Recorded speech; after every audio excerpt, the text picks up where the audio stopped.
Good afternoon all. Food കഴിച്ചത് നല്ല തട്ടായിരുന്നു. എല്ലാവരും ഞാനടക്കം സ്വാഭാവികമായിട്ടും എയർ കണ്ടീഷൻഡ് ആയിട്ടുള്ള റൂമിൽ ഇരുന്ന് ഉറങ്ങാനും നല്ല സുഖമാണ്. അപ്പോൾ അതുകൊണ്ട് തന്നെ പലപ്പോഴും ഉച്ചയ്ക്ക് ശേഷമുള്ള ക്ലാസ്സിലേക്ക് ഇങ്ങോട്ട് എൻ്റർടൈൻ ചെയ്യാന്ന് പറയുന്നത്, എൻഗേജ് ചെയ്യിപ്പിക്കുക എന്ന് പറഞ്ഞു കഴിഞ്ഞാൽ വലിയ ബുദ്ധിമുട്ടാണ്. അപ്പോൾ ഞാനിപ്പോൾ ചെറിയൊരു ആക്ടിവിറ്റി പറയാണ്. വല്ലാണ്ട് വയ്യാത്ത പ്രായമായി എന്ന് തോന്നുന്ന ആളുകളൊന്നും ഇത് ചെയ്യരുത് കേട്ടോ. ഞാനൊരു യങ്ങാണ് എന്ന് തോന്നുന്ന ആളുകൾ മാത്രം ഇത് ചെയ്താൽ മതി. എനിക്ക് ഉറപ്പുണ്ട് നിങ്ങളെല്ലാവരും യങ്ങാണെന്നുള്ളത്. അപ്പോൾ പ്രായമായി എനിക്ക് വയ്യെന്ന് തോന്നുന്ന ആളുകൾക്ക് ഇരിക്കാം. അതല്ല, ഞാനൊരു യങ്ങാണെന്ന് വിചാരിക്കുന്ന ആളുകൾക്ക് ഇത് ചെയ്യാം. റെഡിയാണോ? റെഡി? ഞാൻ പറയുന്നതിൻ്റെ കൂടെ നിങ്ങൾ എഴുന്നേറ്റ് നിന്നിട്ട് ഞാൻ പറയുന്നത് പറഞ്ഞാൽ മതി. ഓക്കെ? ആക്റ്റീവ് ആണോ, നിങ്ങൾ എത്രത്തോളം ഡെഡിക്കേറ്റഡ് ആണോ, നിങ്ങൾ എത്രത്തോളം ഫോക്കസ്ഡ് ആണോ, അതിനനുസരിച്ചിട്ടാണ് നമ്മുടെ ടീം റെഡി ആവുക. ആണോ അല്ലേ? ശരിയല്ലേ? നിങ്ങൾക്ക് ഉന്മേഷമില്ലെങ്കിൽ നിങ്ങളുടെ ടീമിന് ഉന്മേഷം ഉണ്ടാവും? ഇല്ല, നിങ്ങളുടെ ഉന്മേഷം കുറയും. എപ്പോഴും ഓർക്കുക, നമ്മളാണ് നമ്മുടെ ബിസിനസ്സിലെ CEO, that means chief energy officer. ഞാൻ നിങ്ങളോട് ഐ ക്യാൻ ചേഞ്ച് എന്ന് പറയുമ്പോൾ നിങ്ങളും കൂടെ എന്നിട്ട് ഞാൻ സാധാരണ രീതിയിൽ കുറച്ചും കൂടെയൊക്കെ ചെറിയ പിള്ളേരൊക്കെ ആണെങ്കിൽ കുറെ കൂടെ കൂടുതൽ ചെയ്യിപ്പിക്കും. പക്ഷേ എന്നിരുന്നാലും അത്യാവശ്യം ഉത്തരവാദിത്വ ബോധമുള്ള വലിയൊരു സദസ്സായതുകൊണ്ട് തന്നെ ഒറ്റത്തവണ ഒന്ന് ചെയ്യാൻ പറയുന്നുള്ളൂ. നിങ്ങൾ എല്ലാവരും എൻ്റെ കൂടെ ഒന്ന് ഏറ്റു പറയുക. യെസ്, ആരോ റെഡി എന്ന് പറയുമ്പോൾ ഐ ക്യാൻ ചേഞ്ച് എന്ന് പറയുമ്പോൾ നിങ്ങൾ എഴുന്നേറ്റ് നിന്ന് മുദ്രാവാക്യം വിളിച്ചൊരു പരിചയമുള്ളവരല്ലേ? ഇല്ല. ബേക്കറി അസോസിയേഷൻ ഉണ്ടാക്കിയിട്ടും കേരളത്തിൽ മുദ്രാവാക്യം വിളിച്ച് പരിചയമില്ലെന്ന് പറഞ്ഞാൽ എന്നാൽ അവിടെ വിളിക്കണ്ട. നമുക്ക് പക്ഷേ ഇവിടെ മുദ്രാവാക്യം വിളിക്കുന്നത് പോലെ മുഷ്ടി ചുരുട്ടിയിട്ടൊന്ന് പറഞ്ഞാൽ മതി. റെഡിയാണോ? Repeat after me. ക്ലിയർ ആണല്ലേ? I can change my life. പ്രായമായവർ ഇരിക്കുന്നുണ്ട്, പക്ഷെ നല്ല എനർജറ്റിക് ആയ ആളുകളൊക്കെ എഴുന്നേൽക്കുന്നുണ്ട്. Very good, super. ഇരുന്നവരെ കുറിച്ചാണ് ഞാൻ പ്രായമായെന്ന് പറഞ്ഞത്. എഴുന്നേറ്റ വളരെ ചുറുചുറുക്കുള്ള ആളുകളൊക്കെ ഈ ഫ്രണ്ടിലുണ്ട്, യങ് ആയിട്ടില്ല. അഭിനന്ദിക്കുന്നു. ഒന്നുകൂടെ പറഞ്ഞു, ഫസ്റ്റ് ആയതുകൊണ്ട് ക്ലിക്ക് ആയിട്ടുണ്ടാവില്ല. ഒന്നുകൂടെ. റെഡി? ഒന്നുകൂടെ കഴിഞ്ഞിട്ട് നമുക്ക് തുടങ്ങും, കാരണം നമുക്ക് കുറച്ച് സമയം കിട്ടും. Once again, I can change my life. കൊള്ളാം, thank you so much. Yes,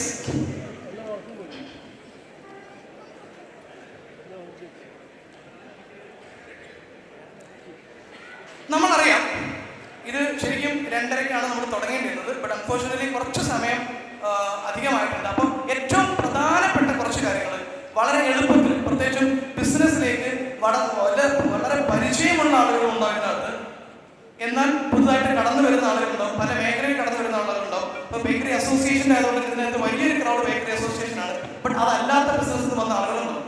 അതുകൊണ്ട് തന്നെ ഏറ്റവും പ്രധാനപ്പെട്ട ഫോളോ ചെയ്യേണ്ട കുറച്ച് കാര്യങ്ങൾ മാത്രം കമ്മ്യൂണിക്കേറ്റ് ചെയ്തിട്ട് നമുക്കിത് സമയത്തിന്റെ ഉള്ളിൽ നിർത്താൻ ഞാൻ ശ്രമിക്കുന്നതാണ്. അപ്പൊ എന്റെ ചോദ്യം ഇതാണ്: 5 വർഷത്തിന് താഴെ ബിസിനസ് തുടങ്ങിയിട്ട് 5 വർഷത്തിന് താഴെ മാത്രം കാലാവധിയിലുള്ള ആളുകളൊന്ന് കൈവക്കുകയും, ബിസിനസ് തുടങ്ങിയിട്ട് 5 വർഷം ആയിട്ടില്ല എന്നുള്ളവരൊന്ന് കൈവക്കുകയും.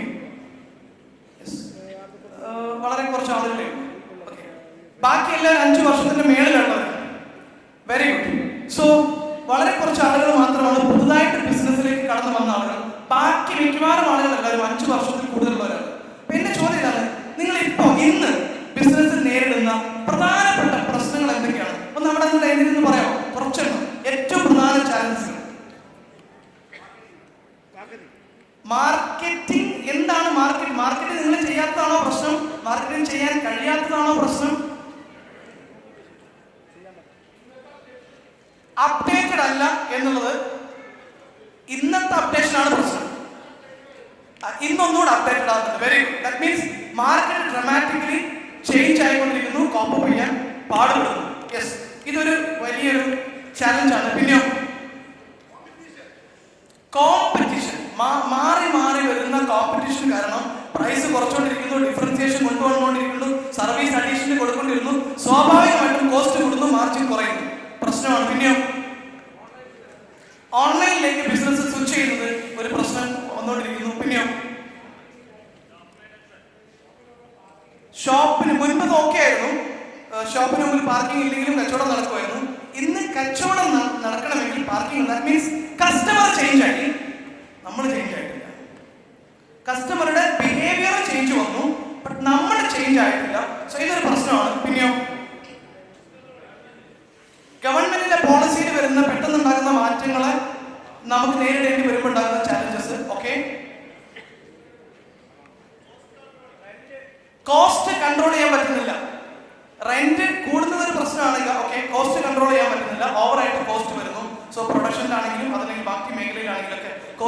കസ്റ്റമർ അക്വിസിഷൻ, ഇതെല്ലാം കൂടിക്കൊണ്ടിരിക്കുന്നു. പിന്നെയോ നിങ്ങൾ ഏറ്റവും വലിയ തലവേദന എന്താ ശരി? വേസ്റ്റ് മാനേജ്മെന്റ് ആണ് ഏറ്റവും വലിയ തലവേദന. ഓക്കെ, പിന്നെയോ സ്റ്റാഫാണ് രണ്ടാമത്തെ ഏറ്റവും വലിയ തലവേദന. ശരിയാണോ? സ്റ്റാഫിനെ കൊണ്ടുള്ള തലവേദന ഏതൊക്കെ ടൈപ്പാണ് നിങ്ങൾക്ക് സ്റ്റാഫിനെ കൊണ്ടുണ്ടാകുന്ന തലവേദനകൾ? ഒന്ന് ഉച്ചത്തിൽ പറയാമോ? സ്റ്റാഫ് ഇവിടെ ഇല്ലല്ലോ, കൊണ്ടുവന്നില്ലല്ലോ. ഓക്കെ, പിന്നെയോ ഇങ്ങനെ പല ടൈപ്പ് ചാലഞ്ചസിലൂടെയാണ് നമ്മൾ കടന്നു പോയിക്കൊണ്ടിരിക്കുന്നത്. സോ നമ്മുടെ ബിസിനസ് ഇവിടെ നമ്മൾ ഇന്ന് ഡിസ്കസ് ചെയ്യുന്ന, നമ്മൾ നേരത്തെ ഇവിടെ സൈലത്തിന്റെ ഫൗണ്ടർ ഉണ്ടായിരുന്നു, അദ്ദേഹം വളരെ വൃത്തിയായിട്ട് ആ കാര്യം നിങ്ങളോട് കമ്മ്യൂണിക്കേറ്റ് ചെയ്തു. ഇന്ന് ഈ ഒരു കാലഘട്ടത്തിന്റെ പ്രത്യേകത എന്താണെന്ന് വെച്ച് കഴിഞ്ഞാൽ എന്തും ചെയ്യാൻ പറ്റുന്നൊരു കാലമാണ്. ഇതിനു മുമ്പ് നിങ്ങൾ ആലോചിച്ച് നോക്കൂ, ഒരു 3 വർഷം കൊണ്ട് 5 ലക്ഷം കുട്ടികളിലേക്ക് എഡ്യൂക്കേഷൻ സിസ്റ്റം ബിൽഡ് ചെയ്യാൻ പറ്റുന്ന, അല്ലെങ്കിൽ ഒരു ഗ്രേറ്റ് സക്സസ് ഓർഗനൈസേഷൻ ബിൽഡ് ചെയ്യാൻ പറ്റുന്ന ഒരു കാലയളവ് ഇന്നത്തെ പോലെ മുൻപുണ്ടായിരുന്നു. ഒരു 2015 അല്ലെങ്കിൽ 2000 കാലഘട്ടത്തിലോ അതിനു മുൻപൊക്കെ ഇത്ര കുറഞ്ഞ കാലം കൊണ്ട് ഇത്രയും വലിയ രീതിയിലേക്ക് ഗ്രോ ചെയ്യാൻ പറ്റുന്ന ഒരു കാലം ഇതിനു മുമ്പുണ്ടായിട്ടുണ്ടോ? ഉണ്ടോ?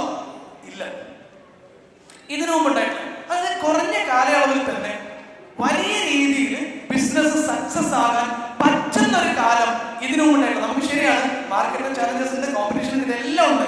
എന്നാൽ പോലും നിങ്ങൾക്കിടയിൽ പല ആളുകളും വളരെ കുറഞ്ഞ കാലം കൊണ്ട് തന്നെ ഏതെങ്കിലും 1 or 2 മേഖലയിലാണെങ്കിൽ ശരി ഒരു പ്രോഡക്റ്റോ ബ്രാൻഡോ ബിൽഡ് ചെയ്ത് വളരെ പെട്ടെന്ന് തന്നെ അതിനെ സ്കെയിൽ ചെയ്യാൻ പറ്റുന്ന സാഹചര്യത്തിൽ ഇന്ന് മാർക്കറ്റിലുണ്ട്. ശരിയല്ലേ? അങ്ങനെ ബിസിനസ് ഗ്രോ ചെയ്യാൻ ഇത്രമാത്രം അവസരമുണ്ടായ ഒരു കാലവും ഇതിനു മുൻപ് ഉണ്ടായിട്ടില്ല. അങ്ങനെ ഒരു കാലത്തിൽ നമ്മൾ നിൽക്കുന്ന സമയത്ത് തീർച്ചയായിട്ടും 3 കാര്യങ്ങളാണ് പ്രധാനമായിട്ടും നമ്മൾ എപ്പോഴും ശ്രദ്ധിക്കണം. ഒന്നാമത്തെ ചിലപ്പോൾ നമുക്ക് പറ്റിയില്ലെന്ന് വരും, പക്ഷെ രണ്ടാമത്തതും മൂന്നാമത്തതും നമ്മൾ എപ്പോഴും മെയിൻറ്റൈൻഡ് ആയിരിക്കണം. ഒന്നിന് നമുക്ക് എന്ത് ചെയ്യാം? ഫസ്റ്റ് ആവും. നിങ്ങൾ ഒരു മാർക്കറ്റിലേക്ക് നിങ്ങളാണ് ഫസ്റ്റ് വരുന്നത്, സ്വാഭാവികമായിട്ടും എന്തുണ്ട്? അഡ്വാൻറ്റേജ് ഉണ്ട്. നിങ്ങളൊരു ബിസിനസ് മോഡലിനെ അവതരിപ്പിക്കുന്നു, ഒരു പ്രോഡക്റ്റിനെ അവതരിപ്പിക്കുന്നു, നിങ്ങൾ ഫസ്റ്റ് ആകുന്നത് തന്നെ നിങ്ങൾക്ക് ഓപ്പർച്യൂണിറ്റി കിട്ടും. ശരിയല്ലേ?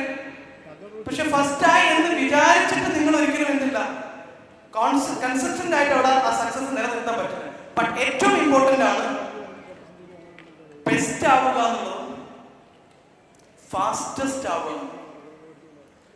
ബെസ്റ്റ് ആയിക്കൊണ്ടേ ഇരിക്കുക, ഫാസ്റ്റസ്റ്റ് ആയിക്കൊണ്ടേ ഇരുന്ന് കഴിഞ്ഞാൽ മാത്രമേ ബിസിനസ്സിൽ ഇന്ന് എക്സിസ്റ്റ് ചെയ്യാൻ പോലും പറ്റുന്ന സാഹചര്യം ഏത് മാർക്കറ്റ്, എന്റെ ബിസിനസ്സിലാണെങ്കിലും നിങ്ങൾ ചെയ്യുന്ന ബിസിനസ് ആണെങ്കിലും ആര് ചെയ്യുന്ന ബിസിനസ് ആണെങ്കിലും ഇന്ന് നമുക്ക് ഇന്നത്തെ മാർക്കറ്റ് നീഡിനനുസരിച്ച് ബെസ്റ്റും ആയിരിക്കണം, മാർക്കറ്റ് ചിന്തിക്കുന്നതിനപ്പുറത്തേക്കുള്ള സാധനം ഫാസ്റ്റ് ആയിട്ട് കൊണ്ടുവരാൻ പറ്റുന്ന ആളുമായിരിക്കണം. അങ്ങനെയാണെങ്കിൽ മാത്രമാണ് നമുക്ക് നമ്മുടെ ബിസിനസ്സിനെ ഏറ്റവും മികച്ച രീതിയിലേക്ക് എത്തിക്കാൻ കഴിയും. സോ ഇവിടെ നമ്മൾ കുറെ കമ്പനീസ് കുറഞ്ഞ കാലം കൊണ്ട് എന്ത് ചെയ്തിട്ടുണ്ട്? ഗ്രോ ചെയ്തിട്ടുണ്ട്. ഇപ്പൊ നിങ്ങൾ നോക്കൂ, വളരെ ചെറുപ്പത്തിൽ തന്നെ പിള്ളേരായിട്ടുള്ള കുറെ ആളുകൾ ചെറിയ ബിസിനസ് മോഡലുകൾ, പല എക്സാമ്പിൾസ് ഉണ്ട്. നമുക്കിപ്പോ നോക്കിക്കഴിഞ്ഞാൽ മനസ്സിലാവും. ഞാൻ എക്സാമ്പിൾസിലേക്ക് പോകുന്നില്ല. ഈവൻ ഇവിടെ തന്നെ പറഞ്ഞ സൈലത്തിന്റെ കേസ് ആണെങ്കിൽ ശരി, അതുപോലെ തന്നെ ടെക്നോളജി റിലേറ്റഡ് ആയിട്ടുള്ള പല കമ്പനികളൊക്കെ 4-5 വർഷം കൊണ്ട് ലക്ഷക്കണക്കിന് കോടി ടേൺ ഓവറുള്ള ബിസിനസ് ബിൽഡ് ചെയ്യാൻ കുറെ മുൻപ് പറ്റുമായിരുന്നില്ല. ഇപ്പൊ നമുക്കത് പറ്റുന്നു, അല്ലെങ്കിൽ സാഹചര്യമുണ്ട്. പക്ഷെ എന്നിട്ടും നമ്മളിൽ പലരും അങ്ങനെയുള്ള സാഹചര്യങ്ങൾ ഉപയോഗിക്കാൻ കഴിയാതെ നിൽക്കുന്നതിന്റെ പ്രധാനപ്പെട്ട കാരണങ്ങൾ ഒന്ന് നമ്മൾ എപ്പോഴും പറയാറുള്ളത് കോമ്പറ്റീഷനാണ്, അതല്ലെങ്കിൽ മാർക്കറ്റിലെ സിറ്റുവേഷൻ.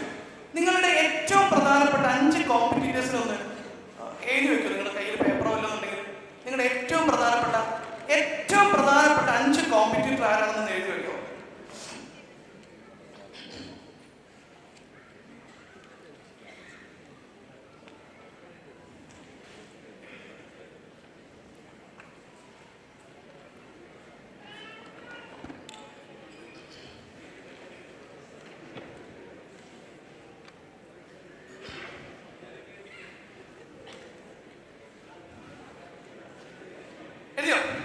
നിങ്ങളുടെ മാർക്കറ്റിലെ ഏറ്റവും വലിയ കോമ്പറ്റീറ്റേഴ്സിന്റെ പേരൊക്കെ ആർക്കെങ്കിലും പറയാൻ പറ്റും? ബേക്കറി അസോസിയേഷൻ ആകുമ്പോൾ ചോദിക്കുന്നത് ശരിയല്ല. നൗഷാദ്ക്കാണ് ഏറ്റവും വലിയ കോമ്പറ്റീറ്റർ, സംശയമില്ല. വേറെ ആരെങ്കിലും ഉണ്ടോ ഇവിടെ? പേരിലാണ് അല്ലേ? സോ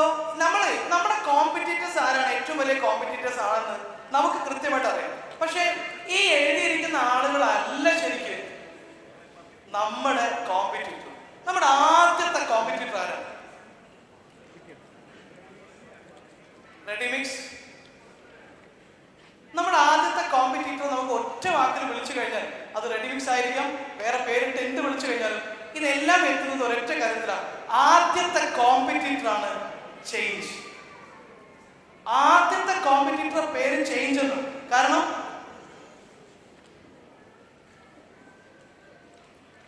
നമ്മുടെ ആദ്യത്തെ കോമ്പറ്റീറ്റർ പേര് ചേഞ്ച് ആണ്, അല്ലേ? ആണോ അല്ലേ? കാരണം നമ്മൾ ഏറ്റവും കൂടുതൽ പിടിച്ചു നിൽക്കാൻ പാടുപെടുന്നത് ആരോടാണ്? മാർക്കറ്റിൽ സംഭവിക്കുന്ന ചേഞ്ചിനോട്, ടെക്നോളജിയിൽ സംഭവിക്കുന്ന ചേഞ്ചിനോട്, കസ്റ്റമറുടെ ബിഹേവിയറിൽ സംഭവിക്കുന്ന ചേഞ്ചിനോട്, അതുപോലെ തന്നെ ഗവൺമെന്റ് റെഗുലേഷൻസിലോ എല്ലാം സംഭവിക്കുന്ന ചേഞ്ചിനോട് പിടിച്ചു നിൽക്കുന്നതിലാണ് ഏറ്റവും വലിയ വെല്ലുവിളി നേരിടുന്നത്. നമുക്ക് ഞാൻ മുൻപ് ഇൻഷുറൻസിൽ സെയിൽസിൽ വർക്ക് ചെയ്യുന്ന സമയത്ത് ഡാറ്റ കളക്ഷന് വേണ്ടിയിട്ട് ഏറ്റവും കൂടുതൽ യൂസ് ചെയ്തിരുന്നത് വർക്കീസ് സൂപ്പർ മാർക്കറ്റ്. ഇന്ന് വർക്കീസ് ഇല്ല. നമ്മളെല്ലാവരും യൂസ് ചെയ്തിരുന്നത് നോക്കിയ പോലും ഇന്നില്ല. ഏറ്റവും കൂടുതൽ ആളുകൾ പക്ഷേ ഒരു കാലത്ത് പ്രൗഡായിട്ട് സഞ്ചരിച്ചിരുന്ന അംബാസഡർ ഇല്ല. ഇതെല്ലാം സംഭവിച്ചതും അതുപോലെ തന്നെ ഈ പറഞ്ഞ ബ്രാൻഡുകളെല്ലാം ഇന്ന് അപ്രസക്തമായതും അത് മോശമായതുകൊണ്ടായിരുന്നില്ല. നോക്കിയ മോശമായതുകൊണ്ടാണ് നോക്കിയ ഇല്ലാണ്ടായി പോയത്? അല്ല. എന്തിന്റെ പേരില? ചേഞ്ചിനെ അഡോപ്റ്റ് ചെയ്തില്ല. നിങ്ങൾ നോക്കൂ, നിങ്ങൾക്കിടയിൽ തന്നെ പ്രമുഖമായിട്ടുണ്ടായിരുന്ന പലരും ഒരു പക്ഷേ വീണ് പോയിട്ടുണ്ടെങ്കിൽ അതിന്റെ പ്രധാനപ്പെട്ട കാരണം നോക്കിയാൽ മനസ്സിലാവുക, മാർക്കറ്റിലെ ചേഞ്ചിനെ കോപ്പപ്പ് ചെയ്യാൻ ശ്രമിച്ചില്ല എന്നുള്ളത്. ഒന്നാമത്തെ കോമ്പറ്റീറ്റർ ആണ് ചേഞ്ച്. സോ ചേഞ്ചിനെ മാനേജ് ചെയ്യാനും ചേഞ്ചിനോട് പൊരുതാനും തയ്യാറാവുന്നതാണ് ഫസ്റ്റ് ആസ് എൻ ഓൺട്രപ്രണർ നമ്മൾ തയ്യാറാണ്. മാർക്കറ്റിലെ ഏറ്റവും വലിയ കോമ്പറ്റീറ്റർ, നമ്മുടെ കോമ്പറ്റീറ്റർ ഇവരാരുമല്ല, നമ്മുടെ കോമ്പറ്റീറ്റർ ചേഞ്ച്. രണ്ടാമത്തെ നമ്മുടെ കോമ്പറ്റീറ്റർ എന്താണ്? തീർച്ചയായിട്ടും ചേഞ്ചിനെ റെസിസ്റ്റ് ചെയ്യാന്നുള്ളത് തന്നെയാണ്. ചേഞ്ചിനെ റെസിസ്റ്റ് ചെയ്ത് കഴിഞ്ഞാൽ മുൻപൊക്കെ നമുക്കറിയാം, ഒരു 1900 എന്റെ കുട്ടിക്കാലത്താണെങ്കിലും ശരി, ഒരു ബിസിനസ് മോഡലിന്റെ ലൈഫിൽ ബിസിനസ് മോഡൽ ഒരു 20 വർഷം 10 വർഷം 15 വർഷം 30 വർഷമൊക്കെ ലൈഫ് ഉണ്ടായിരുന്നു. ലൈഫ് സ്പാൻ ഒരു ബിസിനസ്സിൽ ഉണ്ടാവുമായിരുന്നു. കാരണം ഒരു ബിസിനസ് തുടങ്ങി ക്ലച്ച് പിടിച്ച് സക്സസ് ആയി സ്കെയിൽ ആവാനൊരു സമയമുണ്ടായിരുന്നു. ഇന്നൊരു ബിസിനസിന്റെ സ്പാൻ എത്ര പല ഡിഫറെന്റ് ആണ്. എന്നാൽ പോലും ഇന്നൊരു ബിസിനസിന്റെ നിങ്ങൾ കൊണ്ടുവരുന്ന നിങ്ങളുടെ പ്രോഡക്റ്റിലോ അല്ലെങ്കിൽ നിങ്ങളുടെ ആ റാക്കിലേക്ക് നോക്കിയാൽ മതി, റാക്കിന്റെ സ്വഭാവം എത്ര വർഷം കൊണ്ടാണ് കംപ്ലീറ്റ് ആയിട്ട് മാറുന്നത്. നിങ്ങളുടെ ഷെൽഫ് പറയും നിങ്ങളുടെ ബിസിനസിന്റെ പ്രോഡക്റ്റുകളുടെ ലൈഫ് സ്പാൻ എത്രയാണ്. 5 വർഷം മുമ്പ് വളരെ സ്ട്രോങ് ആയിട്ടുണ്ടായിരുന്ന സ്പേസ് ഇന്ന് ക്യാപ്ചർ ചെയ്യുന്നുണ്ടോ? ആ പ്രോഡക്റ്റുകൾ അതുപോലെ തന്നെ മാറിയിട്ടില്ലേ?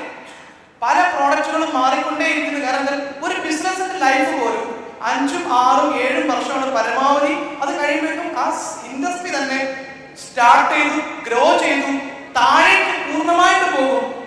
അവിടെ അപ്ഡേഷൻ നടന്നിട്ടില്ല. അപ്പോൾ റെസിസ്റ്റ് ചെയ്യുക എന്നുള്ളതിന് അല്ലെങ്കിൽ അത് അറിഞ്ഞുകൊണ്ടായിരിക്കില്ല, അറിയാതെ തന്നെ നമ്മൾ ചേഞ്ചിനെ റെസിസ്റ്റ് ചെയ്ത് കഴിഞ്ഞാൽ so that's going to be a critical factor for our business. ഞാൻ കുറഞ്ഞ സമയം കൊണ്ട് ഏറ്റവും പ്രധാനപ്പെട്ടതിലേക്ക് പോകാൻ പോകുന്നു.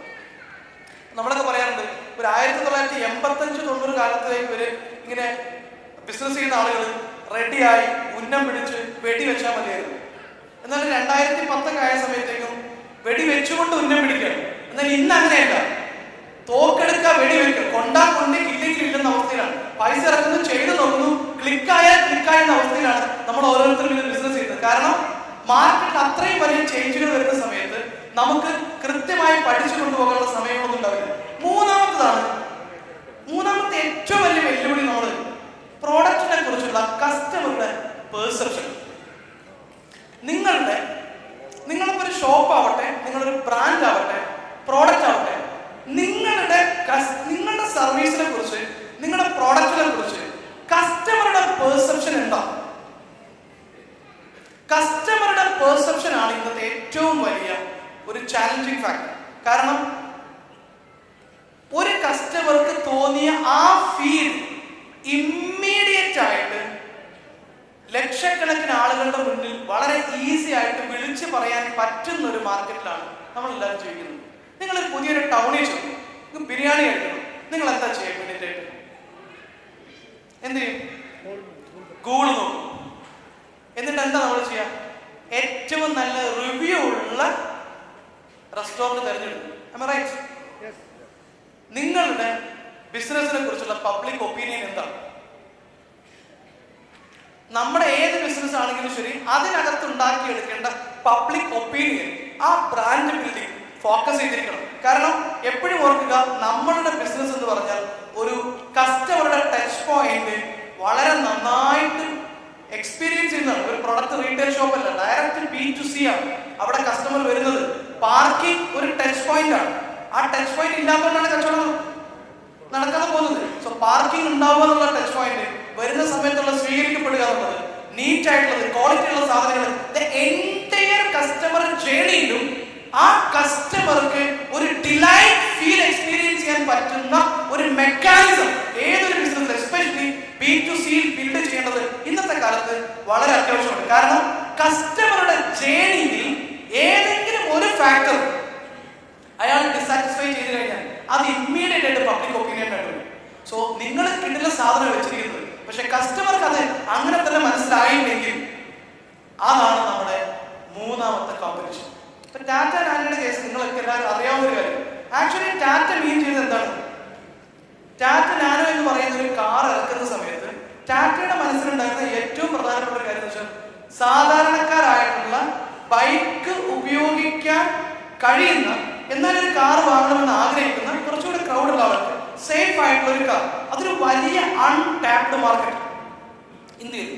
അത് എപ്പോഴും ഒരു എക്സാമ്പിൾ, ഒരു അൺടാപ്ഡ് മാർക്കറ്റ് ആയിട്ടുള്ളതിലേക്ക് ഇതിന്റെ ഇടയിൽ മാരുതിയുടെ 2 lakhന്റെ മാരുതിയുടെ ഇടയിലേക്ക് ബൈക്കിനേക്കാളും കുറച്ച് കൂടുതൽ അഫോർഡ് ചെയ്യാൻ പറ്റുന്ന ആ ഒരു സെഗ്മെന്റിനെ ഫോക്കസ് ചെയ്തിട്ട് തന്നെയാണ് ടാറ്റ എന്ന് പറയുന്ന കാർ ടാറ്റ ഇറക്കുന്നത്. ബട്ട് അൺഫോർച്ചുനേറ്റ്ലി ടാറ്റയുടെ പ്രഡിക്ഷൻ ആയിരുന്നില്ല കാർ ലോഞ്ച് ആയപ്പോഴേക്കും ജനങ്ങളുടെ ഇടയിലേക്ക് രജിസ്റ്റർ ചെയ്ത ബ്രാൻഡ് ഇമേജ്. ആ കാർ ഇറക്കുന്നതുമായി ബന്ധപ്പെട്ടിട്ട് 2 കാര്യങ്ങളാണ് പ്രധാനമായിട്ടും ബ്രാൻഡിങ്ങിന് പ്രശ്നം പറ്റിയത്. ഒന്നാമത്തത്, ഈ ടാറ്റ പറഞ്ഞത് the most affordable car in the world എന്നത്. പക്ഷെ പത്രങ്ങളിൽ ന്യൂസ് വന്ന എന്തായിരുന്നു? World's cheapest car in the world, the cheapest car in the world. ആ ചീപ്പസ്റ്റ് എന്ന് പറയുന്ന വാക്കിനെയാണ് പിന്നീട് കമ്മ്യൂണിക്കേറ്റ് ചെയ്തത്. ആ ചീപ്പസ്റ്റ് എന്ന് പറയുന്ന വാക്കാണ് ജനങ്ങൾക്കിടയിൽ രജിസ്റ്റർ ചെയ്യപ്പെടുന്നത്. സോ 1 lakhന്റെ കാറ് ചീപ്പസ്റ്റ് കാർ. ഒന്ന്, ഈ ഇൻഡസ്ട്രി തുടങ്ങുന്നതുമായി ബന്ധപ്പെട്ടുണ്ടായിരുന്ന പൊളിറ്റിക്കൽ ക്ലാഷിന് കൂടെ വന്നപ്പോഴേക്കും അതിന്റെ കോസ്റ്റ് കൂടി, അവർക്ക് കമ്മിറ്റ് ചെയ്ത കോസ്റ്റ് കൊടുക്കാൻ പറ്റില്ല. ഒരു 50% മേളിലേക്ക് കൂടി വന്നപ്പോൾ കസ്റ്റമറുടെ എക്സ്പെക്ടേഷൻ അവിടെ നെഗറ്റീവാണ്. സോ 1 lakh എക്സ്പെക്ട് ചെയ്തിട്ട് 1.5 lakh വന്നു. രണ്ടാമത്തെ പ്രശ്നം എന്ന് വെച്ചാൽ, ഈ ചീപ്പസ്റ്റ് കാർ എന്ന് പറയുന്നത് ഇന്ത്യക്കാരെ സംബന്ധിച്ചിടത്തോളം ഞാൻ ചീപ്പ് അല്ല എന്ന് തെളിയിക്കാൻ വേണ്ടി കാർ വാങ്ങുന്നവരാണ്. ഞാൻ ചീപ്പ് അല്ലെന്ന് നാട്ടുകാരോട് പറയാനുള്ള ഏറ്റവും എളുപ്പ വഴിയായിട്ടാണ് നമ്മൾ കാണുന്നത് കാർ വാങ്ങിക്കുക, അല്ലേ? ഞാൻ അത്യാവശ്യം രക്ഷപ്പെട്ടിട്ടുണ്ട്, ഞാൻ അത്യാവശ്യം സ്റ്റാൻഡേർഡ് ആയിട്ടുണ്ടെന്ന് ഇന്ത്യക്കാർ ഫസ്റ്റ് പറയുന്നത് കാർ വാങ്ങിക്കുന്നുണ്ട്. അങ്ങനെയുള്ള ആളുകൾ ചീപ്പ് എന്ന് പറയുന്ന ഒരു കാർ വാങ്ങിക്കാൻ താല്പര്യം കാണിച്ചില്ല. രണ്ടാമത്തത്, ചീപ്പസ്റ്റ് എന്ന് പറയുന്ന ബ്രാൻഡ് ഇമേജ് ജനങ്ങളിലേക്ക് വന്നതോടുകൂടി ബൈക്കിലിരിക്കുന്ന ഒരു 25,000 രൂപയുടെ സെക്കൻഡ് ഹാൻഡ് ബൈക്ക് ഓടിക്കുന്ന ആൾ വരെ ടാറ്റ നാനോയിൽ ഇരിക്കുന്ന ആളെ നോക്കിയിട്ട് വളരെ പുച്ഛത്തോട് കൂടിയിട്ട് സഹതാപത്തോട് കൂടി നോക്കുമോ, ഗതികെട്ടൊരു മനുഷ്യൻ, ടാറ്റ നാനോയിൽ നടക്കേണ്ടി വരുന്ന ഒരു അവസ്ഥയിൽ ഈ രീതിയിലേക്ക് ഇന്ത്യയുടെ ഒരു ഇമോഷണൽ എലിമെന്റ് കിടക്കുന്നില്ല. അപ്പൊ നമ്മൾ പോലും അറിയാതെ ടാറ്റ പോലെ എൻ്റെ ഒരു സ്റ്റുഡന്റ് അതിനകത്ത് ടാറ്റയുടെ ബ്രാൻഡിങ് വർക്കിൽ ഉണ്ടായിരുന്ന ഒരാളുണ്ട്. ഈ ബ്രാൻഡിങ് പിന്നീട് ഈ ബ്രാൻഡ് രജിസ്റ്റർ ചെയ്ത് ഇതിൽ നിന്ന് തിരിച്ചു കൊണ്ടുവരാൻ വേണ്ടിയിട്ട് ടാറ്റ ഒരുപാട് ശ്രമിച്ചിട്ടുണ്ട്. പക്ഷെ അതിനകത്ത് പരാജയപ്പെട്ടു. അവർക്ക് തിരിച്ചു കൊണ്ടുവരാൻ പറ്റില്ല. അവസാനം ആ ബ്രാൻഡ് തന്നെ അവർക്ക് എന്ത് ചെയ്യാൻ പറ്റും, ആ മോഡൽ തന്നെ പിൻവലിക്കേണ്ടി വരും. ബിക്കോസ് നമ്മൾ വിചാരിക്കുന്നത് ഒരു പക്ഷേ കസ്റ്റമറുടെ ഉള്ളിൽ നമ്മുടെ പ്രോഡക്റ്റിനെ കുറിച്ച് രജിസ്റ്റർ ആയിക്കൊള്ളണമെന്നില്ല. സോ കൃത്യമായ സ്ട്രാറ്റജി നടപ്പിലാക്കിയില്ലെങ്കിൽ നിങ്ങൾ വിചാരിക്കുന്ന സാധനത്തെ, ഇപ്പൊ എൻ്റെ അടുത്ത് പല ബിസിനസ്സുകാരും നമുക്ക് പറയാറുണ്ട്, നല്ല ക്വാളിറ്റിയുള്ള പ്രോഡക്റ്റ് പക്ഷെ കച്ചവടം വേണ്ടത്ര നടക്കുന്നില്ല. ഞങ്ങൾ കൊടുക്കുന്ന സാധനം പോലെ ഒരാൾ കൊടുക്കുന്നില്ല. റീസെന്റ് ആയിട്ട് എൻ്റെ ഒരു ഓൺട്രപ്രണർ കാണാൻ വന്നു. അദ്ദേഹം ബിൽഡിംഗ് മെറ്റീരിയലിൽ വർക്ക് ചെയ്യുന്നതാണ്. പുള്ളി പറഞ്ഞു, ഞങ്ങൾ ബിൽഡിംഗ് മെറ്റീരിയലാണ് സാധനങ്ങളെല്ലാം ചെയ്തുകൊണ്ടിരിക്കുന്നത്. ഇപ്പോൾ സിറാമിക് ഐറ്റംസും അതുപോലെ തന്നെ ബാത്റൂം ഫിറ്റിംഗ്സിലാണ് ഞങ്ങൾ പ്രധാനമായിട്ടും ഫോക്കസ് ചെയ്തിരിക്കുന്നത്. ജാഗുറും ഞങ്ങളുടെ പ്രോഡക്റ്റും അടിക്കുന്നത് ഒരൊറ്റ ഫാക്ടറിയിൽ, പക്ഷെ അവരുടെ സെയിലും ഞങ്ങളുടെ സെയിലും തമ്മിൽ ആരെയും ഇനിയും തമ്മിൽ വ്യത്യാസമുണ്ട്. ഹൈ ക്വാളിറ്റി ഉള്ള സാധനമാണ്. സോ നമ്മുടെ ക്വാളിറ്റി അല്ല പ്രധാനം, നമ്മളെ കുറിച്ച് ജനങ്ങളുടെ മനസ്സിലുള്ള രജിസ്ട്രേഷൻ എങ്ങനെയാണെന്നുള്ളത്. അത് രജിസ്റ്റർ ആയി കഴിഞ്ഞാൽ റോങ് ആണെങ്കിൽ അതും നമ്മളുടെ ഏറ്റവും വലിയ കോമ്പറ്റീഷനാണ്. So focus on the customer journey. So customer journey, customer experience. പിന്നെയും നാലാമത്തെ പ്രശ്നമാണ് പാറ്റേൺ സെറ്റ് ആവുക എന്ന് പറയുന്നത്. ഈ ഇന്നോവേഷൻസ് എപ്പോഴും ആരാ കൊണ്ടുവരാറുണ്ട്? സാധാരണ നിങ്ങൾ ശ്രദ്ധിച്ചിട്ടുണ്ടോ? മാർക്കറ്റിൽ വന്നിട്ടുള്ള ഇന്നോവേഷൻസുകൾ എല്ലാം കൊണ്ടുവന്നിട്ടുള്ളത് ആരാണ്?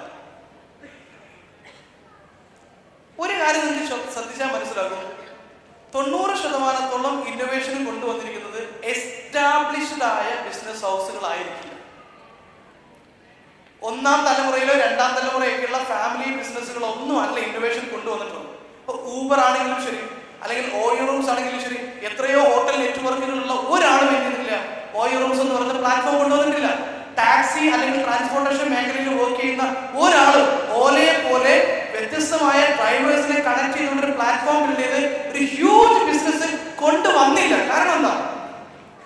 നമ്മുടെ ഏറ്റവും വലിയ പ്രശ്നം എന്താണെന്ന് വെച്ച് കഴിഞ്ഞാൽ നമ്മൾ എപ്പോഴും ഒരു പാറ്റേൺ സക്സസ് ആയി കഴിഞ്ഞാൽ പിന്നെ ആ പാറ്റേൺ വിട്ട് പുറത്തു കിടക്കുന്നത് പല ബിസിനസ്സുകാർക്കും സംഭവിക്കുന്നത്, എനിക്കും നമുക്കെല്ലാം സംഭവിക്കാം. ആ ഒരു അബദ്ധം. ഹെൻറി ഫോർഡിന്റെ ഏറ്റവും സക്സസ്ഫുൾ ആയ തുടക്കത്തിലുള്ള ഒരു മോഡലായിരുന്നു മോഡൽ ടി. ഫോർഡ് കമ്പനിയുടെ മോഡൽ ടി. മോഡൽ ടി ഒരു കാലത്ത് അമേരിക്കയിൽ ഏറ്റവും കൂടുതൽ സെല് ചെയ്യപ്പെട്ട കാറാണ്. പക്ഷെ അതിന് ശേഷം ഒന്ന് മാറ്റും, കാരണം അതിനേക്കാൾ നല്ല സാധനം വന്നിട്ടുണ്ട് എന്ന് പറഞ്ഞപ്പോൾ ഹെൻറി ഫോർഡ് അവരോട് പറഞ്ഞൊരു മറുപടി ഉണ്ട്. അത് ചരിത്ര പ്രസിദ്ധമാണ്. ഇത് ഒരു ക്ലാസിക് സാധനമാണ്, ഇതിലൂടെയാണ് ഞങ്ങൾ ഇത്രയും സക്സസ് ആയത്.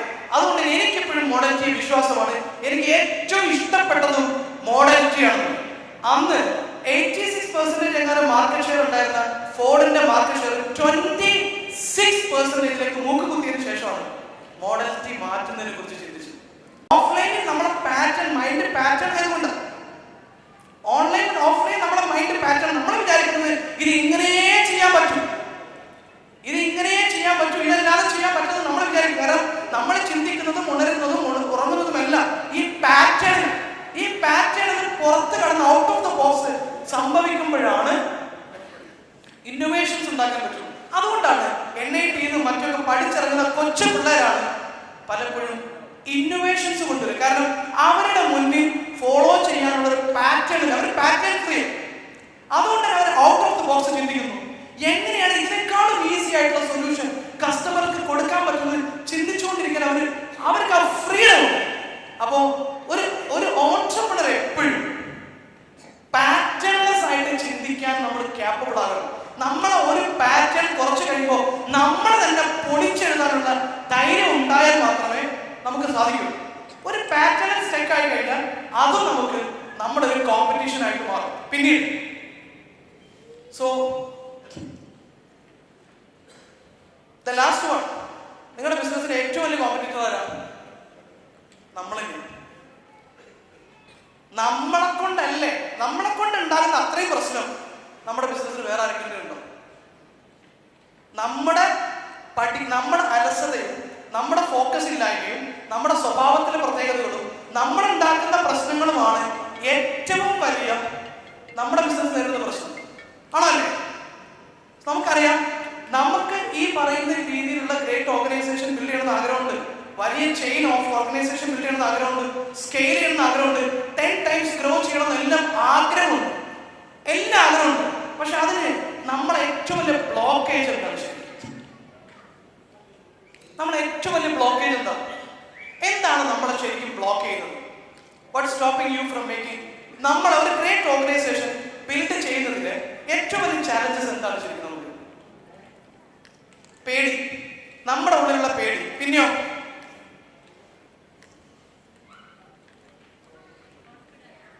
കോൺഫിഡൻസ് ഇല്ലായ്മ. Yes, come on. പൈസ ഇല്ലാത്തത്. Very good.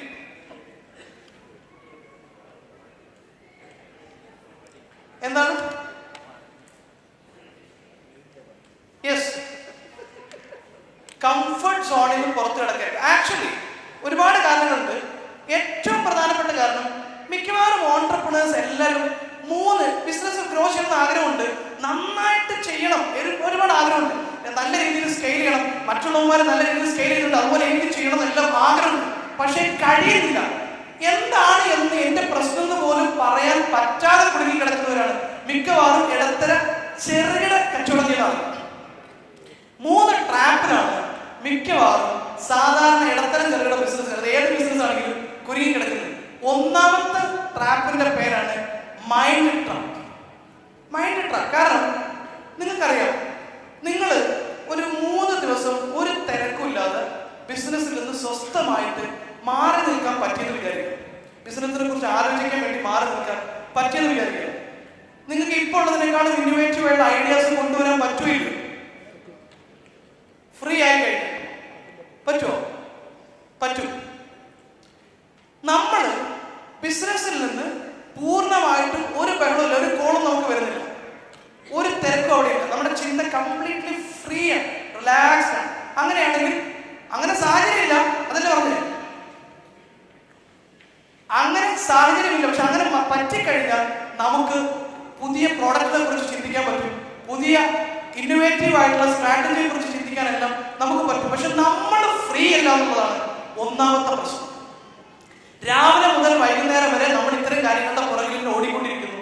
നമ്മളെ മൈൻഡ് ഫുൾ കംപ്ലീറ്റ് ആയിട്ടും അവിടെ പേയ്മെന്റ് കൊടുക്കാനുള്ളതുണ്ട്, ഇവിടുന്ന് പർച്ചേസ് ചെയ്യാനുള്ളതിനെ കുറിച്ചുണ്ട്, സ്റ്റാഫിന്റെ ഇഷ്യൂസ് ക്ലിയർ ചെയ്യാനുള്ളതുണ്ട്, ആ ഇഷ്യൂടെ സോൾവ് ചെയ്യാനുണ്ട്, ടാക്സ് അടക്കുന്ന പ്രശ്നങ്ങളുണ്ട്. ഇങ്ങനെ 100 കണക്കിന് പ്രശ്നങ്ങളാണ് ഡേ ടു ഡേ ലൈഫിൽ. ഇതിനിടയിൽ നമുക്ക് ഐഡിയ വരുന്നത് ആക്ച്വലി എവിടുന്നാണ്? ഐഡിയ വരുന്നത് എപ്പോഴാണ്? മൊബൈൽ ഇല്ലാണ്ട് ടോയ്ലറ്റിൽ പോയിരിക്കുമ്പോഴാണ് നമുക്ക് അവിടെ നിന്നാണ് ഐഡിയ വരുന്നത് പലരും. ശരിയല്ലേ? മൊബൈൽ എടുക്കാതെയാണ് നമ്മൾ ടോയ്ലറ്റിൽ പോയിരിക്കുന്ന സമയത്തായിരിക്കും നമുക്ക് ഐഡിയ വരുന്നത്. ഈ ഐഡിയ കൊള്ളാം, പക്ഷെ ഈ ഐഡിയ പാറ്റേൺലെസ്. ഒരാൾക്ക് ഒരു ഗ്രേറ്റ് ഓർഗനൈസേഷനിൽ നിങ്ങൾ ഈ സ്ഥാപനം തുടങ്ങുന്നതിന് മുമ്പ് ഒരു ഐഡിയയിൽ എത്രയോ വർഷങ്ങളോളം ഇൻവെസ്റ്റ് ചെയ്ത് ചിന്തിച്ചുകൊണ്ടിരുന്ന ആളുകൾ, എത്രയോ കാലങ്ങളോളം ആ ഐഡിയയിൽ നിങ്ങൾ ചിന്തിച്ചിട്ടുണ്ട്. നേരെ മറിച്ച് ഇവിടെ ഒരു ഐഡിയയിൽ തന്നെ കൺസിസ്റ്റന്റ് ആയിട്ട് അതിന്റെ പുറകെ തന്നെ പോകാൻ തുടർച്ചയായിട്ട് നിങ്ങൾക്ക് പറ്റുന്നില്ല. ആരും നിങ്ങൾ സമ്മതിക്കുന്നില്ല, നിങ്ങളുടെ സ്റ്റാഫ് നിങ്ങളെ സമ്മതിക്കുന്നില്ല, നിങ്ങൾ ഫുൾ ടൈം അതിൽ നല്ല തിരക്കിൽ. അതുകൊണ്ട് തന്നെ നമ്മുടെ മൈൻഡ് കംപ്ലീറ്റ് ആയിട്ട് പുതിയ ഒന്നിലേക്ക് ഒരു ഗ്രേറ്റ് ഓർഗനൈസേഷൻ ബിൽഡ് ചെയ്യാൻ പറ്റുന്ന രീതിയിൽ നമ്മൾ പലപ്പോഴും ഫ്രീ അല്ലാത്തതാണ് ഒന്നാമത്തെ ട്രാപ്പ്. രണ്ടാമത്തെ ട്രാപ്പാണ് സർക്കിൾ ട്രാപ്പ്. നിങ്ങൾ നിങ്ങളുടെ സ്റ്റാഫിന്റെ അടുത്ത് ചെന്നിട്ട് പറയാണ്, നിങ്ങളിപ്പോൾ 50 കോടിയാണ് പെർ ഇയർ ചെയ്യുന്നത്. ടീമിന്റെ മീറ്റിംഗ് വിളിച്ചു, അവിടെ ചെന്നിട്ട് പറയാണ്, സോ നമ്മൾ ഈ വർഷം ഒരു 500 കോടി ചെയ്യാൻ വേണ്ടി പ്ലാൻ ചെയ്തിരിക്കുന്നു. നമ്മൾ ഈ വർഷം 500 കോടി ചെയ്യാൻ പോകും, ആര് റെഡി എന്ന് ചോദിച്ചു കഴിഞ്ഞാൽ കൂടെയുള്ളവന്മാര് ആ മീറ്റിംഗിൽ എന്ത് പറയും? മീറ്റിംഗിൽ നിങ്ങൾ ഇറങ്ങിപ്പോയാൽ അവരെന്ത് പറയും? മീറ്റിംഗിൽ ഓക്കെ നമുക്ക് നോക്കാന്ന് പറയും, മീറ്റിംഗിൽ നിങ്ങൾ ഇറങ്ങിപ്പോയാൽ പറയും എടാ ഇയാൾക്ക് വട്ടാണോ. കാരണം നമ്മുടെ കൂടെ ഇരിക്കുന്നവന്മാരാണ് നമ്മുടെ രണ്ടാമത്തെ ട്രാപ്പ്. നിങ്ങൾ അവന്റെ പുറകെ നിരന്തരമായിട്ട് ഓരോ കാര്യങ്ങളും ചെയ്യിപ്പിച്ചുകൊണ്ടിരിക്കേണ്ടി വരും. അവന്റെ പുറകിൽ നിങ്ങൾ ഇങ്ങനെ വിടാതെ പിടികൂടിയാൽ മാത്രമാണ് അവൻ എന്തെങ്കിലും പണി എക്സിക്യൂട്ട് ചെയ്യാം. കുറച്ച് എക്സെപ്ഷൻസ് ഒക്കെ ഉണ്ടോ, എന്നാൽ പോലും നിങ്ങൾ രാവിലെ പോയി കഴിഞ്ഞാൽ നിങ്ങളുടെ ക്യാബിനിലേക്ക്, നിങ്ങളുടെ ക്യാബിനുള്ള ആളാണെങ്കിൽ നിങ്ങളുടെ ക്യാബിനിലേക്ക് വരുന്നത് പോലെ വേറെ എവിടെയെങ്കിലും ഇത്രയും ഫ്രീ ആയിട്ട് ആർക്കും കയറി വരാവുന്ന സ്ഥലമുണ്ടോ? കസ്റ്റമറും കയറി വരും, സപ്ലയേഴ്സും കയറി വരും, സ്റ്റാഫും കയറി വരും, എല്ലാത്തിനും കയറി വരുന്ന സ്ഥലം നിങ്ങളെ ആണല്ലോ. എല്ലാ പണിയും എടുക്കേണ്ട ആൾ ഒരു പക്ഷെ നിങ്ങളെ കയറി. അക്കൗണ്ടന്റ് വന്നിട്ട് അവരൊരു പാതി ഷീറ്റ് ഒക്കെ റെഡി ആക്കിയിട്ട് നിങ്ങളോടൊന്ന് ചോദിക്കും, സർ ഇതൊന്ന് നോക്കൂ കറക്റ്റ് ആണോ? നിങ്ങളുടെ പണി എന്താ? അവരെടുത്ത പണി ശരിയാക്കി കൊടുക്കലാണ് നിങ്ങളുടെ പണി. നിങ്ങളുടെ സെയിൽസ്മാൻ ഹൈലി എഫിഷ്യന്റ് അല്ലാത്തത് കൊണ്ട് തന്നെ അവനുണ്ടാക്കുന്ന പ്രശ്നങ്ങൾ, അവൻ പണിയെടുക്കുന്നുണ്ടോ എന്ന് നിങ്ങൾക്ക് നിരന്തരമായിട്ട് അവന്റെ പുറകിൽ നിന്ന് നോക്കേണ്ടി വരും. നിങ്ങളുടെ കസ്റ്റമർ സപ്പോർട്ടിലുള്ള ഈവൻ ഫോർ എക്സാമ്പിൾ കൗണ്ടർ നിങ്ങളുടെ മാനേജർ വെച്ചിട്ടുണ്ട്, നല്ല സർവീസ് കൊടുക്കണമെന്ന് പറഞ്ഞിട്ടുണ്ട്, പക്ഷെ ഇവൻ അത് കറക്റ്റായിട്ട് ചെയ്യുന്നില്ലാത്തത് കൊണ്ട് തന്നെ ഇവൻ ചെയ്യുന്നുണ്ടോ എന്ന് നോക്കിക്കൊണ്ടിരിക്കേണ്ടി വരുന്നു. നിങ്ങൾ രാവിലെ വന്നു കഴിഞ്ഞാൽ ഏറ്റവും അവസാനം പോകുന്നത് നിങ്ങളായിരിക്കും. എല്ലാവരും ഏറ്റവും കൂടുതൽ പണിയെടുപ്പിക്കുന്നത് പലപ്പോഴും ഇടത്തര ചെറുകിട സ്ഥാപനങ്ങളിൽ ഓണറായിരിക്കും. കാരണം ഈ ചുറ്റുഭാഗത്തുള്ള സർക്കിളിലുള്ള ആളുകൾ മുഴുവൻ ഹൈലി ടാലന്റഡ് ആയിരിക്കില്ല, ഹൈലി കോമ്പിറ്റന്റ് ആയിരിക്കില്ല, ഹൈലി കമ്മിറ്റഡ് ആയിരിക്കില്ല. സോ നമ്മൾ എല്ലാ പണിയും ചെയ്യേണ്ടി വരും. നമ്മൾ ഒരാൾ നിങ്ങളോടൊന്ന് ചോദിക്കുകയാണ്, നിങ്ങൾ നിങ്ങളുടെ ബിസിനസ്സിൽ ആരാണെന്ന് ചോദിച്ചു കഴിഞ്ഞാൽ നിങ്ങൾ എന്തായിരിക്കും പറയാം? നിങ്ങളോട് ചോദിക്കണം, നിങ്ങൾ നിങ്ങളുടെ ബിസിനസ്സിൽ ആരാ?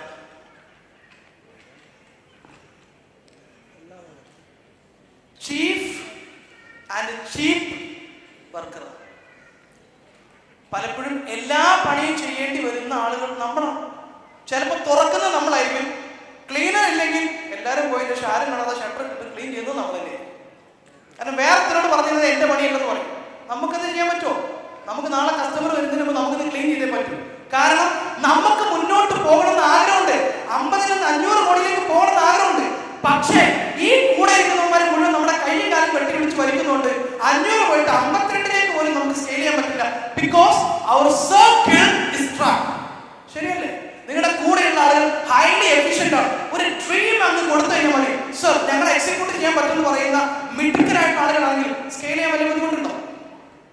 കൂടെയുള്ള ആളുകൾ അങ്ങനെയുള്ള ആളുകളെ കിട്ടുന്നില്ല, അല്ലെങ്കിൽ കൂടെ വെച്ചിരിക്കുന്ന ആളുകൾ അത്രയും എഫിഷ്യന്റ് അല്ലാത്തതുകൊണ്ട് തന്നെ സാധാരണ ഗ്രോത്തിൽ ഏറ്റവും വലിയ ട്രാപ്പ് എന്ന് പറയുന്നത് രണ്ടാമത്തെ ട്രാപ്പാണ് സർക്കിൾ ട്രാപ്പ്. നമ്മുടെ സറൗണ്ടിങ്സിലുള്ള ആളുകൾ ഈ രീതിയിൽ നമ്മൾ ട്രാപ്ഡ്, ഹൈലി എഫിഷ്യന്റ് ആയ ആളുകൾ അല്ലാത്തത് കൊണ്ട് തന്നെ നമ്മൾ പലപ്പോഴും നമ്മൾ ഇവരുടെ കയ്യിൽ നിന്ന് ട്രാപ്പിലേക്ക് എടുക്കും. പക്ഷെ ഒരു ഗുണമുണ്ടല്ലോ നമുക്കുള്ള ഏറ്റവും വലിയ ബെനിഫിറ്റ് എന്താണെന്ന് അറിയാം. ഇത്രയൊക്കെയാണെങ്കിലും ശരി, നമുക്ക് ആരോടും പറയാതെ ലീവ് എടുക്കും. ലേറ്റ് ആയി വന്നാൽ ആരും ചോദിക്കില്ല. അത്യാവശ്യം വലിയ കല്യാണം വരണമുണ്ടെങ്കിൽ നമുക്ക് കൂളായിട്ട് ഇറങ്ങി പോകാം എന്നതിനപ്പുറത്ത് അവരെ പോലെയോ അതിനേക്കാളും കൂടുതൽ പണി നമുക്ക് എടുക്കേണ്ടി വരുന്നു എന്നുള്ളതാണ് നമ്മുടെ ട്രാപ്പ്. രണ്ടാമത്തെ ട്രാപ്പ്. മൂന്നാമത്തെ ട്രാപ്പ് നമുക്ക് എല്ലാവർക്കും അറിയാം. ഈ പണിയെല്ലാം നമ്മൾ എടുത്തു കഴിഞ്ഞാൽ സ്വാഭാവികമായിട്ടും നമ്മുടെ എനർജി സ്റ്റക്ക്, ക്രിയേറ്റീവായിട്ടൊന്നും ചെയ്യാൻ പറ്റാതെ വന്നു കഴിഞ്ഞാൽ, ഓപ്പറേഷണൽ ആക്ടിവിറ്റിയിൽ കുരുങ്ങിക്കിടന്ന് കഴിഞ്ഞാൽ, my dear friends, you cannot grow your business. Your job is not to do operation. നിങ്ങളുടെ തുടക്കത്തിൽ ചെയ്യേണ്ടി വരും ചിലപ്പോൾ, പക്ഷേ ഘട്ടം ഘട്ടമായിട്ട് നിങ്ങളെ അതിൽ നിന്ന് പുറത്ത് കടക്കാൻ പറ്റണം. എന്നാലേ നിങ്ങൾക്കൊരു ഗ്രേറ്റ് ഓർഗനൈസേഷൻ ബിൽഡ് ചെയ്യാൻ പറ്റുള്ളൂ. അല്ലാത്തടത്തോളം കാലം നമുക്കൊരു ഗ്രേറ്റ് ഓർഗനൈസേഷൻ ബിൽഡ് ചെയ്യാൻ പറ്റില്ല. നമ്മുടെ അടുത്ത് നല്ല ടൈമും ഇല്ല, നല്ല ടീമും ഇല്ലെങ്കിൽ സ്വാഭാവികമായിട്ടും നമ്മൾ സ്റ്റക്കാവും. നമ്മുടെ മൈൻഡിലെ എനർജി സ്റ്റക്കാവും, നമ്മൾ ഡൗൺ ആവും, നമ്മുടെ ഫോക്കസ് നഷ്ടപ്പെടും. സോ നമ്മൾ ഫ്രീ ആയിരിക്കണം. അപ്പോഴാണ് നമുക്ക് വലിയൊരു ഓർഗനൈസേഷനെ കുറിച്ച് ചിന്തിക്കാൻ പറ്റുള്ളൂ. നമ്മുടെ കയ്യിൽ നല്ല ടീം ഉണ്ടെങ്കിൽ മാത്രമേ നമുക്ക് ഏതൊരു പ്രോജക്റ്റിനും എക്സിക്യൂട്ട് ചെയ്യാൻ പറ്റുള്ളൂ. ആൻഡ് നമ്പർ 3, നമ്മൾ ഹൈലി എനർജറ്റിക് ആണെങ്കിൽ നമ്മൾ വളരെ ഫ്രീ ആയിട്ട് ഏത് കാര്യം ചെയ്യാൻ പറ്റുന്ന ആളായിരിക്കണം. ഈ 3 ട്രാപ്പാണ്.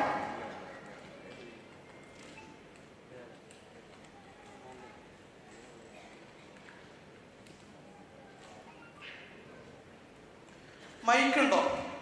ഹൈവേയിൽ നിന്ന് ഇങ്ങോട്ട് കയറുന്ന റോഡിൽ പാർക്ക് ചെയ്ത വാഹനങ്ങൾ മാറ്റിക്കൊടുക്കണമെന്ന് അഭ്യർത്ഥിക്കുന്നു.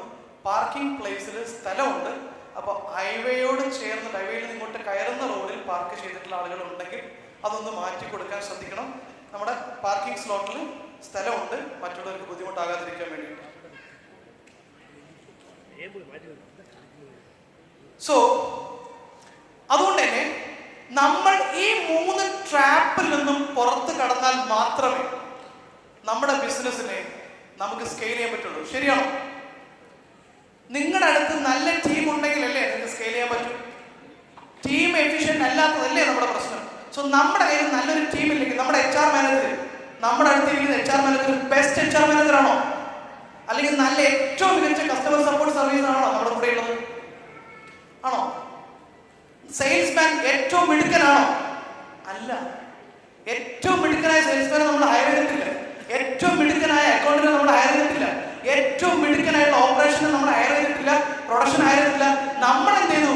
നമുക്ക് എടുക്കാൻ പറ്റുന്ന ഒരാൾ, കൂട്ടത്തിൽ ഏറ്റവും കുറഞ്ഞ ശമ്പളത്തിന് കിട്ടുന്ന ഒരാളായിരുന്നു പലപ്പോഴും നമ്മൾ ഹയർ ചെയ്തിട്ടുണ്ടാവും. സോ നിങ്ങൾ എത്രത്തോളം ക്വാളിറ്റി കുറവുള്ള ആളുകളെ ഹയർ ചെയ്യുന്നു, അതിനനുസരിച്ച് നിങ്ങളുടെ ബിസിനസിന്റെ ഗ്രോത്ത് പോസിബിലിറ്റി ആണ് താഴ്ന്നതെന്ന് പ്രത്യേകം ഓർക്കുക. So if you want to scale your business, you need to be free from all this trap. ഈ 3 ട്രാപ്പിൽ നിന്നും പുറത്ത് കിടക്കും. ഈ 3 ട്രാപ്പിൽ നിന്നും പുറത്ത് കിടക്കേണ്ടത്, ഇതിൽ ഏത് ട്രാപ്പിലാണ് നിങ്ങൾ കുടുങ്ങി കിടക്കുന്നത്? 3 ട്രാപ്പിൽ കുടുങ്ങി കിടക്കുന്നവരുണ്ടോ? അല്ലെങ്കിൽ ഏതെങ്കിലും 1-2 ട്രാപ്പിൽ കുടുങ്ങി കിടക്കുന്നവരുണ്ടോ? എത്ര ട്രാപ്പിൽ കുടുങ്ങി? 3 ട്രാപ്പിൽ കുടുങ്ങി കിടക്കുന്നവർ പറഞ്ഞു. ആരൊക്കെയുണ്ട്? ചിന്തിക്കാൻ സമയമില്ല, ടീം മോശമാണ്, വേണ്ടത്ര ഒരു എനർജി ബിസിനസ് ബിൽഡ് ചെയ്യാൻ പറ്റുന്നില്ല. ഇനി 2 കുറച്ചു പേരുണ്ട്, ഒരു ട്രാപ്പിലാണ് കുടുങ്ങി കിടക്കുന്നത്. അതേതാ ട്രാപ്പ്? ഇനി ഒരു ട്രാപ്പിലും കുടുങ്ങി കിടക്കാത്ത ആളുകൾ ആരൊക്കെയുണ്ട്? എനിക്ക് ഒരു ട്രാപ്പും ഇല്ല. ഏതാണ് നിങ്ങളുടെ major trap? Mind trap. Mind trap ആണ്. യെസ്. ബാക്കിയുള്ളവർ, നിങ്ങളുടെ ട്രാപ്പ് ഏതാണ്? ബാക്കിയുള്ളവർ മൈൻഡ് ട്രാപ്പ് തന്നെയാണ് മെയിൻ. സർക്കിൾ ട്രാപ്പാണ് നിങ്ങളുടെ ഏറ്റവും വലിയ ട്രാപ്പ്. നമ്മൾ ഈ ട്രാപ്പിൽ നിന്ന് പുറത്ത് കടക്കണമെങ്കിൽ നമ്മൾ എന്താ ശരിക്കും ചെയ്യേണ്ടത്? ശരിക്കും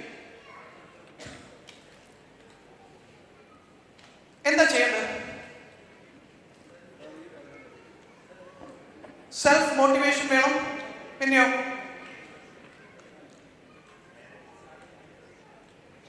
ക്ലിയർ? സ്ട്രാറ്റജി ബിൽഡ് ചെയ്യണം. യെസ്. നമ്മൾ ഈ ട്രാപ്പിൽ നിന്ന് എങ്ങനെയാണ് വളരെ എഫക്റ്റീവായിട്ട് പുറത്ത് കടക്കേണ്ടതെന്ന് കമ്മ്യൂണിക്കേറ്റ് ചെയ്യുന്ന കുറച്ച് സമയമാണ് നമ്മളിവിടെ സ്പെൻഡ് ചെയ്യാൻ പോകുന്നത്. സോ നിങ്ങൾ റെഡിയാണോ? ആരും റെഡി? ഒന്ന് സ്ട്രെയിറ്റ് ആയിട്ടിരുന്നേ. എല്ലാവരും ഒന്ന് സ്ട്രെയിറ്റ് ആയിട്ടിരുന്നേ. ഒന്ന് എഴുന്നേറ്റ് നിൽക്കോ. ഈവനിങ്ങിന് ശേഷമുള്ളൊരു സെഷനാണ്. ഒന്ന് എഴുന്നേറ്റ് നിൽക്കോ. നിങ്ങൾ മെല്ലെ ഒന്ന് ജമ്പ് ചെയ്യാൻ പറ്റും എല്ലാവരും? കമോൺ. Yes, come on everybody. മെല്ലെ ഒന്ന് മൂവ് ചെയ്യുന്നതിന്റെ ഭാഗം. യെസ്. ആരും റെഡി? ഉച്ചത്തിൽ ഞാൻ പറഞ്ഞതിന് കൂടെ ഒന്ന് പറഞ്ഞേ. I can change my life. Full power, full energy. Bakery association ഒരു പ്രോഗ്രാം നടത്തിയിട്ട് ഇങ്ങനെ ഉറക്കം തൂങ്ങിയിരിക്കാൻ പാടില്ല. Full energy. Come on, repeat after me. I can change my life. ഇരുന്നോളൂ. Thank you so much.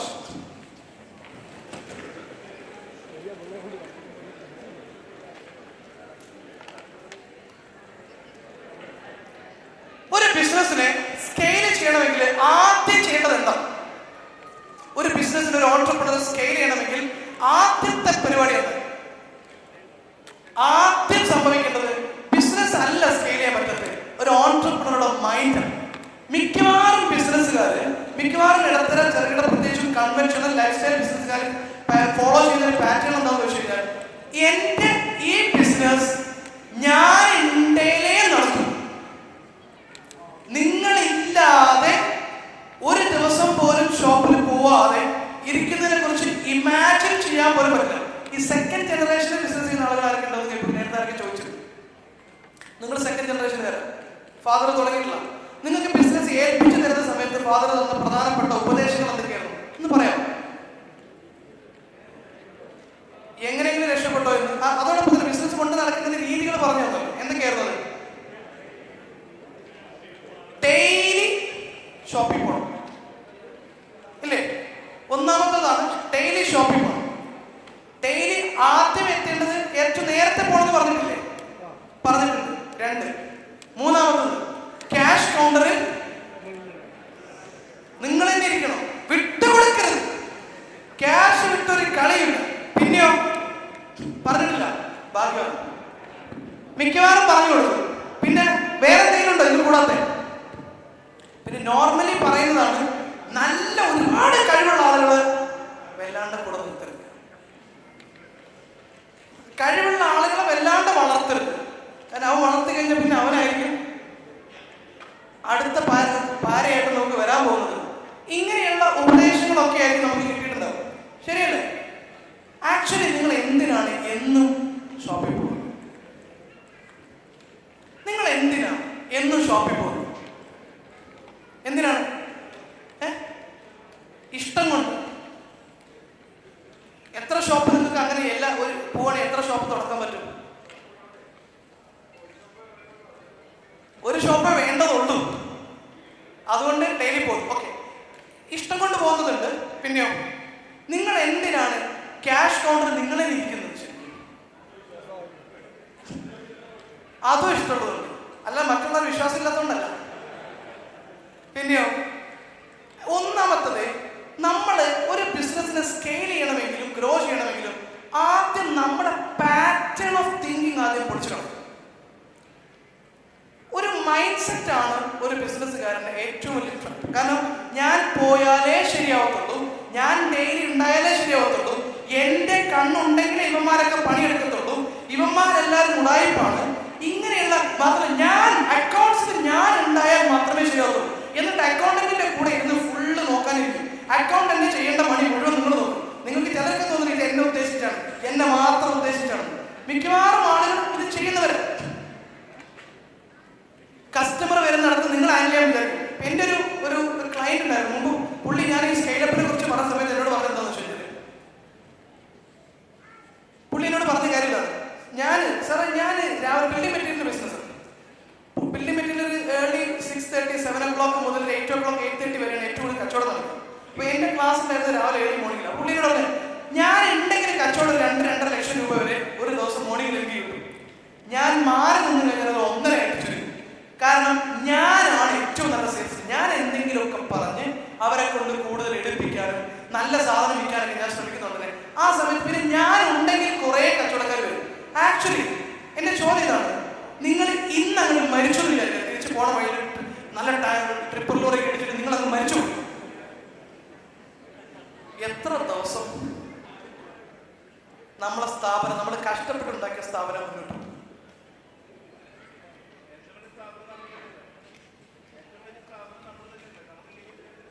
നിങ്ങളില്ലെങ്കിൽ നിങ്ങളുടെ സ്ഥാപനം തീർന്നു. കാരണം നിങ്ങളാണ് സ്ഥാപനം. ഓക്കെ, ബാക്കിയുള്ളവരോട് കൂടെ ചോദിക്കാം, നിങ്ങളില്ലെങ്കിൽ നിങ്ങളുടെ ബിസിനസ് എത്ര ദിവസം പോകും? നിങ്ങൾ 40 വർഷം 50 വർഷമായിട്ട് കഷ്ടപ്പെട്ട് രാവും പകലും ഉണ്ടാക്കി എടുത്തൊരു സ്ഥാപനം നിങ്ങളുടെ മരണത്തോടു കൂടി മക്കൾക്ക് പോലും ഇല്ലാതാകുന്നത് നിങ്ങൾ ആഗ്രഹിക്കുന്നുണ്ടോ? ഉണ്ടോ? ഇല്ലല്ലോ. നമ്മൾ ആഗ്രഹിക്കുന്നുണ്ടോ? നമ്മളെ വേർപ്പ് കൊണ്ടുണ്ടാക്കിയത് നമ്മുടെ മക്കൾക്കും വരാനിരിക്കുന്ന തലമുറയ്ക്കും പിന്നെ കുറെ ആളുകൾക്കൊക്കെ വെളിച്ചമായിട്ട് മാറണമെന്ന് ആഗ്രഹിക്കുന്നവരാണ് നമ്മൾ ഓരോരുത്തരും. പക്ഷെ നമ്മളുണ്ടായാൽ എല്ലാം ശരിയാകുമെങ്കിൽ നിങ്ങൾക്ക് ശേഷം നിങ്ങളുടെ സ്ഥാപനം ഉണ്ടാവും. കേട്ടില്ല? എങ്ങനെയാണ്? അതൊക്കെ സാധാരണ നടക്കും. അവിടെ 2-3 സാധനങ്ങൾ വേണം, അല്ലെങ്കിൽ കുറച്ചങ്ങ് നടക്കും, പിന്നെ അത് ആരെങ്കിലും ഒക്കെ നടത്തേണ്ടി വരും. പക്ഷെ ഒരു സിസ്റ്റമാറ്റിക് ആയിട്ട് കുറച്ച് കാര്യങ്ങൾ ഉണ്ടെങ്കിൽ നമുക്ക് നമ്മളില്ലെങ്കിൽ നടത്താം. ഇനിയിപ്പോൾ അതൊന്നല്ല, നിങ്ങൾ തട്ടിപ്പോകുന്നത് വിടും. നമുക്ക് കുറെ കാലം കഴിയുമ്പോൾ നമുക്കൊന്ന് ഫ്രീ ആയിട്ട് ഒരു 2 മാസം ട്രിപ്പ് പോകണം, ഒന്ന് മാറി നിൽക്കണം എന്ന് വിചാരിച്ചു കഴിഞ്ഞാൽ ബിസിനസ് സ്മൂത്ത് ആയി പോകുന്ന ഉറപ്പുണ്ടെങ്കിലേ നമുക്കത് പറ്റുള്ളൂ. അതിനും നമ്മൾ ക്യാപ്പബിൾ ആകണമെങ്കിൽ എന്ത് വേണം? ആദ്യം നമ്മുടെ മൈൻഡിനെ ചേഞ്ച് ചെയ്യണം. നമ്മൾ ഇത്രയും കാലം വിചാരിച്ചു ഞാൻ പോയാലേ ശരിയാവുള്ളൂ തുടങ്ങിയ കാര്യങ്ങൾ. എന്റെ ബിസിനസ്, നിങ്ങളുടെ ബിസിനസിന്റെ ഗ്രോത്ത് എന്ന് പറയുന്നത് നിങ്ങൾ നിങ്ങളുടെ ബിസിനസ്സിൽ ഇൻവോൾവ് ചെയ്യാതിരിക്കുമ്പോൾ മാത്രമേ നിങ്ങളുടെ ബിസിനസ് ഗ്രോ ചെയ്യൂ. നിങ്ങളുടെ ബിസിനസ് വിൽക്കാൻ വെച്ചൊന്നും വിചാരിക്കും. നിങ്ങളുടെ ബിസിനസ് വിൽക്കാൻ വെച്ച് കഴിഞ്ഞാൽ അതിന് കിട്ടുന്ന വില, നിങ്ങൾ ഉണ്ടെങ്കിൽ അതിന് വില കുറയും. നിങ്ങൾ ഉണ്ടെങ്കിൽ ആ ബിസിനസ് നടക്കുള്ളൂങ്കിൽ വഴിയില്ലാത്ത സ്ഥലം പോലെ അസറ്റ് വാല്യൂ കിട്ടുള്ളൂ, നോർമൽ ഗുഡ്വില്ല് കിട്ടത്തുള്ളൂ. നേരെ മറിച്ച് നിങ്ങൾ ഇല്ലാതെ തന്നെ ആ ബിസിനസ് നടക്കുമെങ്കിൽ അതിന്റെ വാല്യുവേഷനിലൂടെ നമുക്ക് അതിന്റെ 4-5 ഇരട്ടി ചെയ്യാൻ പറ്റും. കാരണം അതൊരു മെഷീനാണ്, മണി മേക്കിംഗ് മെഷീനാണ്. ആളുകൾ ഇൻവെസ്റ്റ് ചെയ്യാൻ താല്പര്യപ്പെടുന്നത്, വാങ്ങാൻ താല്പര്യപ്പെടുന്നത് നിങ്ങളെ വിശ്വസിച്ചിട്ടല്ല. അവരുടെ പൈസ നിങ്ങൾ പോയാലും, നിങ്ങൾക്ക് ആക്സിഡന്റ് പറ്റിയാലും, നിങ്ങൾക്ക് റിട്ടയർ എടുത്തു കഴിഞ്ഞാലും, നിങ്ങൾക്ക് പനി പിടിച്ചു കഴിഞ്ഞാലും ആ മണി മേക്കിംഗ് മെഷീൻ വർക്ക് ചെയ്യുന്നിടത്ത് മാത്രമാണ് ആളുകൾ ഇൻവെസ്റ്റ് ചെയ്യുന്നത്. നമ്മൾ ഉദ്ദേശിക്കുന്നത് നമ്മുടെ ഏതൊരു ബിസിനസ് മോഡലിനെയും ഇതുപോലെ ഒരു മണി മേക്കിംഗ് മെഷീനായിട്ട് മാറ്റാൻ പഠിക്കുന്നതാണ് ബിസിനസ്. മുൻകാലങ്ങളിൽ രാവിലെ നമ്മൾ തന്നെ പോയി 4 മണിക്ക് നമ്മൾ തന്നെ ഷട്ടിട്ട് നമ്മൾ തന്നെ ബേക്കറിയിലേക്ക് കയറി നമ്മൾ തന്നെ ബാക്കിയുള്ള സാധനങ്ങൾ ഉണ്ടാക്കി എടുത്ത് വിറ്റ് കൊടുക്കുന്ന ആ കാലത്തിൽ നിന്നും നമ്മൾ ബിസിനസ് ആക്കിയിട്ട് ബിൽഡ് ചെയ്യാൻ പഠിക്കണം. അതിന്റെ സ്റ്റെപ്പുകളാണ് നമ്മളിനി പറയുന്നത്. അതല്ലെങ്കിൽ നമ്മൾ ഈ ട്രാപ്പിൽ തന്നെ കിടക്കും. And we can't build our business to the next level. So അതാണ് നമ്മൾ എന്ത് ചെയ്യുന്നത്, ഇവിടെ കമ്മ്യൂണിക്കേറ്റ് ചെയ്യുന്നത്. ക്ലിയർ ആയോ? അപ്പൊ ആദ്യം നമ്മൾ എന്ത് വേണം, നമ്മുടെ ബിസിനസ് നമ്മളില്ലാതെ തന്നെ ഗ്രോ ചെയ്യണം എന്നുള്ള ഒരു മൈൻഡ് സെറ്റിലേക്ക് പോകണം. സോ ഒരു ബിസിനസ്സിന് പ്രധാനമായിട്ടും സോ ഒരു സ്റ്റേജ് ട്രാൻസ്ഫോർമേഷൻ, ഒരു ബിസിനസിന്റെ ഗ്രോത്തിന്റെ ട്രാൻസ്ഫോർമേഷൻ സ്റ്റേജിനെയാണ് നമ്മളിവിടെ വിളിക്കുന്നത്. ഒന്നാമത്തെ സ്റ്റേജ് എന്ന് പറയുന്നത് നിങ്ങളിൽ നിന്നും നമ്മൾ ചെയ്യുന്ന കാര്യങ്ങളിൽ നിന്നും നമ്മുടെ ബിസിനസിനെ ഒരു ടീമിലേക്ക് ട്രാൻസ്ഫോം ചെയ്യണം. അതായത് നമ്മളാണ് എല്ലാ കാര്യവും ചെയ്യുന്നത്, നമ്മളാണ് ഓർഡർ കൊടുക്കുന്നത്, നമ്മളാണ് കസ്റ്റമർ ഹാൻഡിൽ ചെയ്യുന്നത്, നമ്മളാണ് കൗണ്ടർ ഹാൻഡിൽ ചെയ്യുന്നത്, നമ്മളാണ് പ്രൊഡക്ഷൻ മാനേജ് ചെയ്യുന്നത്, നമ്മളാണ് റെസിപ്പി ഫൈനൽ ചെയ്യുന്നത്. അതുപോലെ തന്നെ നമ്മുടെ ബിസിനസ്സിൽ ഓരോ പ്രൊഡക്റ്റുകളും വ്യത്യസ്തമായ മേഖലയിലുള്ള ബിൽഡിംഗ് മെറ്റീരിയൽ ആണെങ്കിലും കൺസ്ട്രക്ഷൻ ആണെങ്കിലും എല്ലാം നമ്മളാണ് ഇതിന്റെ കോർ ഉള്ളിടത്ത് നിന്ന് ഇത് ചെയ്യാൻ ക്യാപ്പബിൾ ആയ ഒരു ടീമിനെ ബിൽഡ് ചെയ്യാന്നുള്ളതാണ് ഒന്നാമത്തെ ഗ്രോത്ത് സ്റ്റേജ്. അതെങ്ങനെയാണെന്നുള്ളതാണ് നമ്മൾ ആദ്യം പറയുന്നത്. രണ്ടാമത്താണ് ടീമിലേക്ക് മൂവ് ചെയ്യുക, രണ്ടാമത്താണ് ഗ്രോ ചെയ്യുക. നമ്മൾ അതിനെ ടെക്നോളജി ഇന്റഗ്രേറ്റ് ചെയ്ത് ഒരേ സ്ഥലത്ത് 10 അല്ലെങ്കിൽ ഒരു സ്ഥലത്ത് നിന്ന് 100 സ്ഥലത്തേക്ക് ഒരേപോലെ റിപ്ലിക്കേറ്റ് ചെയ്യാൻ പറ്റുന്നതിനെയാണ് ഗ്രോത്ത് സ്റ്റേജ് എന്ന് പറയുന്നത്. അവിടെ നിന്നും ഒരു ഹ്യൂജ് ഗ്രോത്തിലേക്ക് ബിൽഡ് ചെയ്യാൻ പറ്റുന്നതിനെയാണ് എക്സ്പോണൻഷ്യൽ ഗ്രോത്ത് എന്ന് പറയുന്നത്. നമ്മൾ അത്രയും പറയുന്നില്ല, നമ്മൾ അറ്റ്ലീസ്റ്റ് ഫസ്റ്റ് സ്റ്റേജ് ആയ ടീമിലേക്ക് സ്വിച്ച് ചെയ്യുന്നതിന് വേണ്ടിയിട്ടുള്ള സ്റ്റെപ്പുകളാണ് പറയുന്നത്. നമുക്ക് എല്ലാവർക്കും അറിയാം, ഒരു ബിസിനസിനെ സംബന്ധിച്ചിടത്തോളം 3 സ്റ്റേജുകളാണ് പ്രധാനമായിട്ടുള്ളത്. ഇൻഫാൻസി സ്റ്റേജ് തുടക്കത്തിലുണ്ടാകുന്നത്, അഡോളസൻസ്, ഇവിടെയാണ് നമ്മുടെ ഒരു ടീം ഉണ്ടാകുന്നത്. ആൻഡ് മെച്യൂരിറ്റിയിലേക്ക് വരുന്നതോട് കൂടിയിട്ട് നമ്മൾ അതിനെ സ്കെയിൽ ചെയ്യും. നമ്മളെല്ലാവരും വിചാരിക്കുന്നത് നമ്മളൊരു ബിസിനസ്സുകാരനാണ്. തുടക്കത്തിലൊരു ബിസിനസ്സുകാരനല്ല. നിങ്ങൾ നിങ്ങളുടെ ബിസിനസ്സിൽ എല്ലാ കാര്യം ചെയ്യുകയോ ചെയ്യാൻ മേൽനോട്ടം വഹിക്കുകയോ ചെയ്യുന്നെങ്കിൽ നമ്മൾ ആരാണ് ശരിക്കും? ടെക്നീഷ്യനാണ് നമ്മുടെ ബിസിനസ്. ഒരു മെക്കാനിക്കൽ, നിങ്ങളൊരു കാർ വർക്ക്ഷോപ്പ് നടത്തുന്നു, നിങ്ങളാണ് അവിടുത്തെ ചീഫ് മെക്കാനിക്ക്, നിങ്ങളാണ് അവിടെ എന്ത് കംപ്ലൈന്റ് ആണെന്ന് ഒബ്സർവ് ചെയ്യുന്നത്, നിങ്ങളാണ് സ്പാനറും ബാക്കിയുള്ള കാര്യങ്ങളും എടുത്തിട്ട് അത് കറക്റ്റ് ചെയ്യുന്നത്. സോ നിങ്ങളാണ് ടെക്നീഷ്യൻ. നിങ്ങളെ അസിസ്റ്റ് ചെയ്യാൻ കുറച്ച് ആളുകളും കൂടെ ഉണ്ട്. സോ നിങ്ങൾ ഒരു ദിവസം ഇല്ലെങ്കിൽ ആളുകൾ വരില്ല, നിങ്ങളെ വിശ്വസിച്ചിട്ടാണ് വരുന്നത്. അവിടെയാണ് നമ്മൾ ടെക്നീഷ്യൻ എന്ന് പറയുന്നത്. സോ അവിടെ നിന്ന് പിന്നെ നമ്മൾ എന്ത് ചെയ്യണം? കുറെ ടെക്നീഷ്യൻസിനെ വെച്ച് ആ ടെക്നീഷ്യൻസിന് കൃത്യമായ ജോബ് കാർഡുകൾ കൊടുത്ത് അവർ ചെയ്യാൻ ആവശ്യമായിട്ടുള്ള ഒരു മെക്കാനിസം ബിൽഡ് ചെയ്ത് ഒരു പ്രോസസ് ഫ്ലോ സെറ്റ് ചെയ്ത് അങ്ങനെ കുറെ ടെക്നീഷ്യൻസ് ഒരേ സമയത്ത് വ്യത്യസ്തമായ കാറുകൾ ഒരേ ക്വാളിറ്റിയോടെ ഹാൻഡിൽ ചെയ്യുന്നിടത്തേക്ക് എത്തും. അതെന്തായി? നിങ്ങൾ മാനേജർ, ഒരു മാനേജ്മെന്റ് സിസ്റ്റം ബിൽഡ് ചെയ്തു. ആൻഡ് ഫൈനലാണ് entrepreneur. Entrepreneurs are free from operation. നമ്മളൊരു ഓൺട്രപ്രണർ ആവുന്നത് എപ്പോഴാണ്? നമ്മുടെ ബിസിനസിന്റെ ഓപ്പറേഷനിൽ നിന്ന്, അതിന്റെ ഡേ ടു ഡേ ആക്ടിവിറ്റിയിൽ നിന്ന് പുറത്ത് കടക്കുമ്പോഴും. നമ്മുടെ ബിസിനസ് നടന്നു പോകാൻ നമ്മൾ ഒരു ഘട്ടത്തിനും ആവശ്യമില്ലാതിരിക്കുന്ന ഒരു ഘട്ടത്തിലാണ് നമ്മളൊരു ഓൺട്രപ്രണർ ആകുന്നത്. സോ ഇവിടെ നമ്മൾ അത് തന്നെയാണ് പറയുന്നത്, സ്റ്റെപ്സ് ടു ബിൽഡ്. അപ്പോൾ നമ്മൾ ആ പോയിന്റിലേക്ക് വേഗം കിടക്കാം, സമയത്തിന്റെ പരിമിതി മൂലം. Yes please. വളരെ കുറച്ച് പോയിന്റുകൾ മാത്രമാണ് കമ്മ്യൂണിക്കേറ്റ് ചെയ്യുന്നത്. നമ്മൾ ഇന്ന് പറയുന്നത് സെൽഫ് ടു ടീം. ഒരു ഓർഗനൈസേഷനെ എങ്ങനെയാണ് ഒരു സെൽഫ് ടു ടീം, എങ്ങനെയാണ് നിങ്ങളുടെ ബിസിനസിനെ ഒരു ഓട്ടോ പൈലറ്റ് ഓർഗനൈസേഷൻ ആക്കി പറ്റിയാൽ മതി. ഓട്ടോ പൈലറ്റ് എന്ന് വെച്ച് കഴിഞ്ഞാൽ നിങ്ങളില്ലാതെ തന്നെ നിങ്ങളുടെ ബിസിനസിനെ ഗ്രോ ചെയ്യുകയും വളരുകയും ചെയ്യുന്നതിന് ആവശ്യമായിട്ടുള്ള ഒരു ഓട്ടോ പൈലറ്റ് ഓർഗനൈസേഷൻ എങ്ങനെ ബിൽഡ് ചെയ്യാം. വളരെ കുറഞ്ഞ സമയമുള്ളൂ, അതുകൊണ്ട് ഞാൻ വളരെ പെട്ടെന്ന് തന്നെ നിങ്ങളോട് അത് കമ്മ്യൂണിക്കേറ്റ് ചെയ്യാൻ ശ്രമിക്കുന്നു. സോ നോട്ട് ചെയ്യുന്നവർ ഒന്ന് നോട്ട് ചെയ്യും. കുറച്ച് സ്റ്റെപ്പുകളാണ് നമ്മൾ പറയുന്നത്. ഒന്നാമതാണ്, ഒരു ഓൺട്രപ്രണർക്ക് ഉണ്ടായിരിക്കുന്ന ഏറ്റവും വലിയ പ്രത്യേകതയാണ് ക്ലാരിറ്റി. ക്ലാരിറ്റി എന്ന് പറയുന്നത് എന്താ? നിങ്ങൾ ആക്ച്വലി നിങ്ങളോട് നിങ്ങളുടെ സ്റ്റാഫ് ചോദിക്കണം, സർ 2028 നമ്മുടെ സ്ഥാപനം എവിടെയാണ് ഉണ്ടാവുക? ചോദിക്കുക. കാരണം അവൻ ചോദിക്കുന്നത് എന്താ വെച്ച് കഴിഞ്ഞാൽ, അവന് 24 വയസ്സേ ആയിട്ടുള്ളൂ, അവന് ഗൾഫിലേക്ക് ഒരു ഓഫർ കിട്ടിയിട്ടുണ്ട്, അവൻ നല്ല മിടുക്കനായിട്ടുള്ള ആളാണ്, നിങ്ങളുടെ കൂടെ വർക്ക് ചെയ്യാൻ താല്പര്യമുണ്ട്.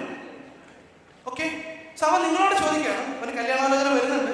അപ്പൊ നിങ്ങളുടെ അടുത്ത് വന്ന് ചോദിക്കണം, സാർ 2028 നിങ്ങളുടെ നമ്മുടെ സ്ഥാപനം എവിടെയായിരിക്കും?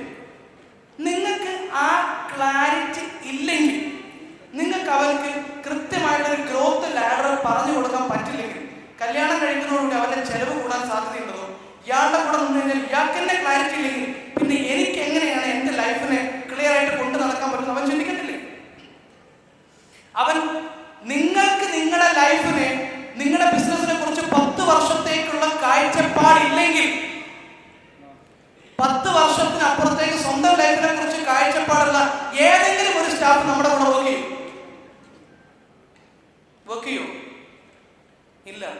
അഥവാ 10 വർഷത്തിൽ കൂടുതൽ ആരെങ്കിലും നിങ്ങളുടെ കൂടെ വർക്ക് ചെയ്യുന്നുണ്ടെങ്കിൽ, നിങ്ങൾക്ക് കാഴ്ചപ്പാടില്ലാഞ്ഞിട്ടും 10 വർഷത്തിലെ കൂടുതൽ നമ്മുടെ കൂടെ ആരെയും വർക്ക് ചെയ്തിട്ടുണ്ടെങ്കിൽ അവന് ജീവിതത്തെ കുറിച്ച് ഒരു കാഴ്ചപ്പാടും ഒരു കാലത്തും ഇല്ലാത്തവന്മാരാണ് കൂടെ ഉണ്ടാവുക. അതുകൊണ്ടാണ് വർക്ക് ചെയ്യുന്നത്. സോ നമ്മൾ എന്തിനാണ് 3 കാര്യങ്ങൾക്ക് നമുക്ക് ക്ലാരിറ്റി ഉണ്ടാക്കണം. എന്തിന് നമ്മൾ ഈ പരിപാടിയായിട്ട് മുന്നോട്ട് പോകും? Why you are into this. നിങ്ങൾ എന്തുകൊണ്ട് നാളെ നിങ്ങൾ മക്കളോട് പറയണം, മോനെ എന്റെ ബിസിനസ് നാളെ നീ നോക്കി നടത്തണം. അപ്പൊ അവൻ ചോദിക്കണം, അച്ഛാ ഞാൻ എന്തിനിത് കൊണ്ടുപോകും, ഞാൻ എന്തിനിത് കൊണ്ടുപോകും? അവൻ പറയാം, അല്ല നമുക്ക് ജീവിക്കണ്ടേ, ജീവിക്കാൻ ഞാൻ പഠിച്ച് ശമ്പളം വാങ്ങിച്ചാൽ പോരെ, ഞാൻ വേറെ എന്തെങ്കിലും ബിസിനസ് നടത്തിയാൽ പോരെ എന്ന് ചോദിച്ചു കഴിഞ്ഞാൽ നിങ്ങളുടെ ഉത്തരം എന്തായിരിക്കും? എന്തിന് ഈ ബിസിനസ് നിങ്ങൾക്ക് അടുത്ത ലെവലിലേക്ക് കൊണ്ടുപോകണം എന്നുള്ളതിനെ കുറിച്ച് നിങ്ങൾക്ക് ക്ലാരിറ്റി. നിങ്ങൾക്ക് ക്ലാരിറ്റി ഇല്ലെങ്കിൽ, മുന്നിൽ നിൽക്കുന്ന ഒരാൾക്ക് ക്ലാരിറ്റി ഇല്ലെങ്കിൽ പുറകിൽ നിൽക്കുന്നവൻ പിന്നെ കൂടുതൽ കാലം കൂടെ നിൽക്കും ഇല്ല. ഒന്നാമത്തത് ഉത്തരം കണ്ടെത്തേണ്ടത് why you are into this business. രണ്ടാമത് നമ്മുടെ വിഷൻ എന്താണ്? ആക്ച്വലി നമ്മളല്ലേ ഏറ്റവും വലിയ കൺഫ്യൂഷൻ ക്രിയേറ്റേഴ്സ്. ഒരു ഘട്ടത്തിൽ നമ്മൾ വന്ന് പറയും നമുക്കത് അങ്ങോട്ട് ചെയ്യണം എന്ന് പറയും, ടീം എല്ലാവരും അങ്ങോട്ട് വയ്ക്കും. പിന്നെ കുറച്ച് കഴിയുമ്പോൾ നമ്മളെന്ന് പറയും, അല്ലല്ല നമ്മൾ അതല്ല, ഇപ്പൊ നമ്മൾ കോഴിക്കോട് ബ്രാഞ്ചല്ല പ്ലാൻ ചെയ്തിരിക്കുന്നത്, വയനാട് ബ്രാഞ്ചാണ് പ്ലാൻ ചെയ്തിരിക്കുന്നത് പറഞ്ഞിട്ട് നമ്മൾ ഡീവിയേറ്റ് ചെയ്യും. സോ നമ്മൾക്കാണ് ക്ലാരിറ്റി ഉണ്ടാവുക. സ്റ്റെപ്പ് നമ്പർ 1, ഒന്നാമത്തെ കാര്യം എന്താ വെച്ചാൽ അടുത്തൊരു 10 വർഷമെങ്കിലും കൃത്യമായിട്ട് വിഷ്വലൈസ് ചെയ്യാനും സ്ട്രാറ്റജിക്കലി പ്ലാൻ ചെയ്യാനും പറ്റിയിരിക്കണം. 100% കറക്റ്റ് ആവോ? ഇല്ല. മാർക്കറ്റ് മാറും, ടെക്നോളജിയിൽ മാറ്റം വരും, ഒരുപാട് ചേഞ്ചുകൾ വരും. ഈ സമയത്തൊക്കെ നമുക്ക് വേണ്ട ചേഞ്ചുകളും ഡിറ്റോറുകളും എല്ലാം എടുക്കണം. പക്ഷെ അറ്റ്ലീസ്റ്റ് നമ്മുടെ ബിസിനസിനെ എങ്ങോട്ടാണ് കൊണ്ടുപോകുന്നതിനെ കുറിച്ചുള്ള കൃത്യമായ ക്ലാരിറ്റി ഉണ്ടായിരിക്കണം. ലോകത്തിലെ ഗ്രേറ്റ് ഓർഗനൈസേഷൻസ് എല്ലാം ലോങ് ടൈമിൽ കൂടുതൽ കാലം നിന്ന ഗ്രേറ്റ് ഓർഗനൈസേഷൻസ് എല്ലാം 10-20 വർഷത്തിന് ശേഷം തന്നെയാണ് വലിയ സ്കെയിലപ്പിലേക്ക് പോയിട്ടുള്ളത്. സോ നമ്മുടെ ബിസിനസ് അടുത്ത 10 വർഷം കഴിയുമ്പോൾ എവിടെയായിരിക്കും? എന്താണ് നമ്മുടെ വിഷൻ? എന്താണ് നമ്മുടെ വിഷൻ? എന്താണ് നമ്മുടെ പേർപ്പസ്? എന്തിനാണ് നമ്മളിത് ചെയ്യുന്നത്? നമ്മൾ എത്രത്തോളം ഗ്രോ ചെയ്യും? ഇത് നമുക്ക് ക്ലാരിറ്റി വേണം. നമുക്ക് ക്ലാരിറ്റി ഉണ്ടായാൽ മതി പോരാ. നമ്മൾ ഈ ക്ലാരിറ്റി നമ്മുടെ കൂടെയുള്ളവന്മാരോട് കൃത്യമായിട്ടും കമ്മ്യൂണിക്കേറ്റ് ചെയ്തുകൊണ്ടിരിക്കണം. ഒരു സ്റ്റാഫ് വരുന്ന സമയത്ത് ചെയ്തു കൊടുക്കുന്ന വർക്കിനെ കുറിച്ച് ആദ്യം പറഞ്ഞു കൊടുക്കുന്നുണ്ട്. So we are here to build. അപ്പോഴേ കരിയർ ഫോക്കസ്ഡ് ആയ, ടാലന്റഡ് ആയ, നന്നായിട്ട് കൂടെ നിൽക്കണം എന്നുള്ള ഒരാൾ നിങ്ങളെ ഡിപ്പെൻഡ് ചെയ്യുന്ന രീതിയിൽ അയാൾക്ക് കരിയർ പ്ലാൻ ചെയ്യാൻ പറ്റും. നിങ്ങൾക്കേ നിങ്ങളുടെ ലൈഫിനെ കുറിച്ച് ക്ലാരിറ്റി ഇല്ലെങ്കിൽ you will not plan anything. നിങ്ങളെ കുറിച്ച് നിങ്ങളെ ഡിപ്പെൻഡ് ചെയ്തിട്ട് ഒരിക്കലും ഉണ്ടാകും. സോ ഫസ്റ്റ് ഓഫ് ഓൾ നമ്മുടെ ബിസിനസ്സിൽ നമുക്കൊരു കൃത്യമായ ക്ലാരിറ്റി, വിഷനും മിഷനും ഉണ്ടായിരിക്കണം. ഗ്രോത്ത് എത്ര % ആണ് തുടങ്ങിയ കാര്യങ്ങൾക്ക് ഉണ്ടായിരിക്കണം. ചെറുതം എന്തിന് നമ്മളിത് തുടങ്ങിയിട്ടുണ്ടായിരിക്കണം. അത് സെറ്റ് ചെയ്ത് കഴിഞ്ഞാൽ രണ്ടാമത്തെ സ്റ്റെപ്പിലേക്ക് കിടക്കണം. എന്താണ്? നിങ്ങൾ ചെറുതാകരുതെന്നാണ് ആദ്യം തീരുമാനിക്കുന്നത്. നിങ്ങൾ ഒരിക്കലും ചെറുതാകും. നിങ്ങളുടെ സ്ഥാപനത്തിലെ ഏറ്റവും ടോപ്പിലിരിക്കുന്ന ആളല്ലേ നിങ്ങൾ. നിങ്ങളുടെ സ്ഥാപനത്തിന്റെ, നിങ്ങൾ ആസ് എൻ ഓണർ, നിങ്ങളുടെ ഏറ്റവും പ്രധാനപ്പെട്ട റെസ്പോൺസിബിലിറ്റി എന്താണ്? ആസ് എ ബിസിനസ് ഓണർ നിങ്ങളുടെ സ്ഥാപനത്തിലെ ഏറ്റവും പ്രധാനപ്പെട്ട റെസ്പോൺസിബിലിറ്റി എന്താണ്? നമ്മുടെ ബിസിനസ് അല്ലേ നമ്മുടെ ഏറ്റവും പ്രധാനപ്പെട്ട റെസ്പോൺസിബിലിറ്റി എന്താണ്? Yes please. ബിസിനസിനെ നന്നായി മുന്നോട്ട് കൊണ്ടുപോകുക. ഓക്കെ, വേറെ എന്തെങ്കിലും അഭിപ്രായമുണ്ടോ? നിങ്ങളുടെ ഏറ്റവും പ്രധാനപ്പെട്ട റോൾ എന്താണ് ആസ് എ ബിസിനസ് ഓണർ? നമുക്ക് ഒറ്റ റോളേ ഉള്ളൂ. ആസ് എ ബിസിനസ് ഓണർ നമുക്ക് ഒറ്റ റോളേ ഉള്ളൂ. എന്താണ്? ബിസിനസിന്റെ കമോൺ കേട്ടില്ല, ഉച്ചത്ത് പറയാമോ?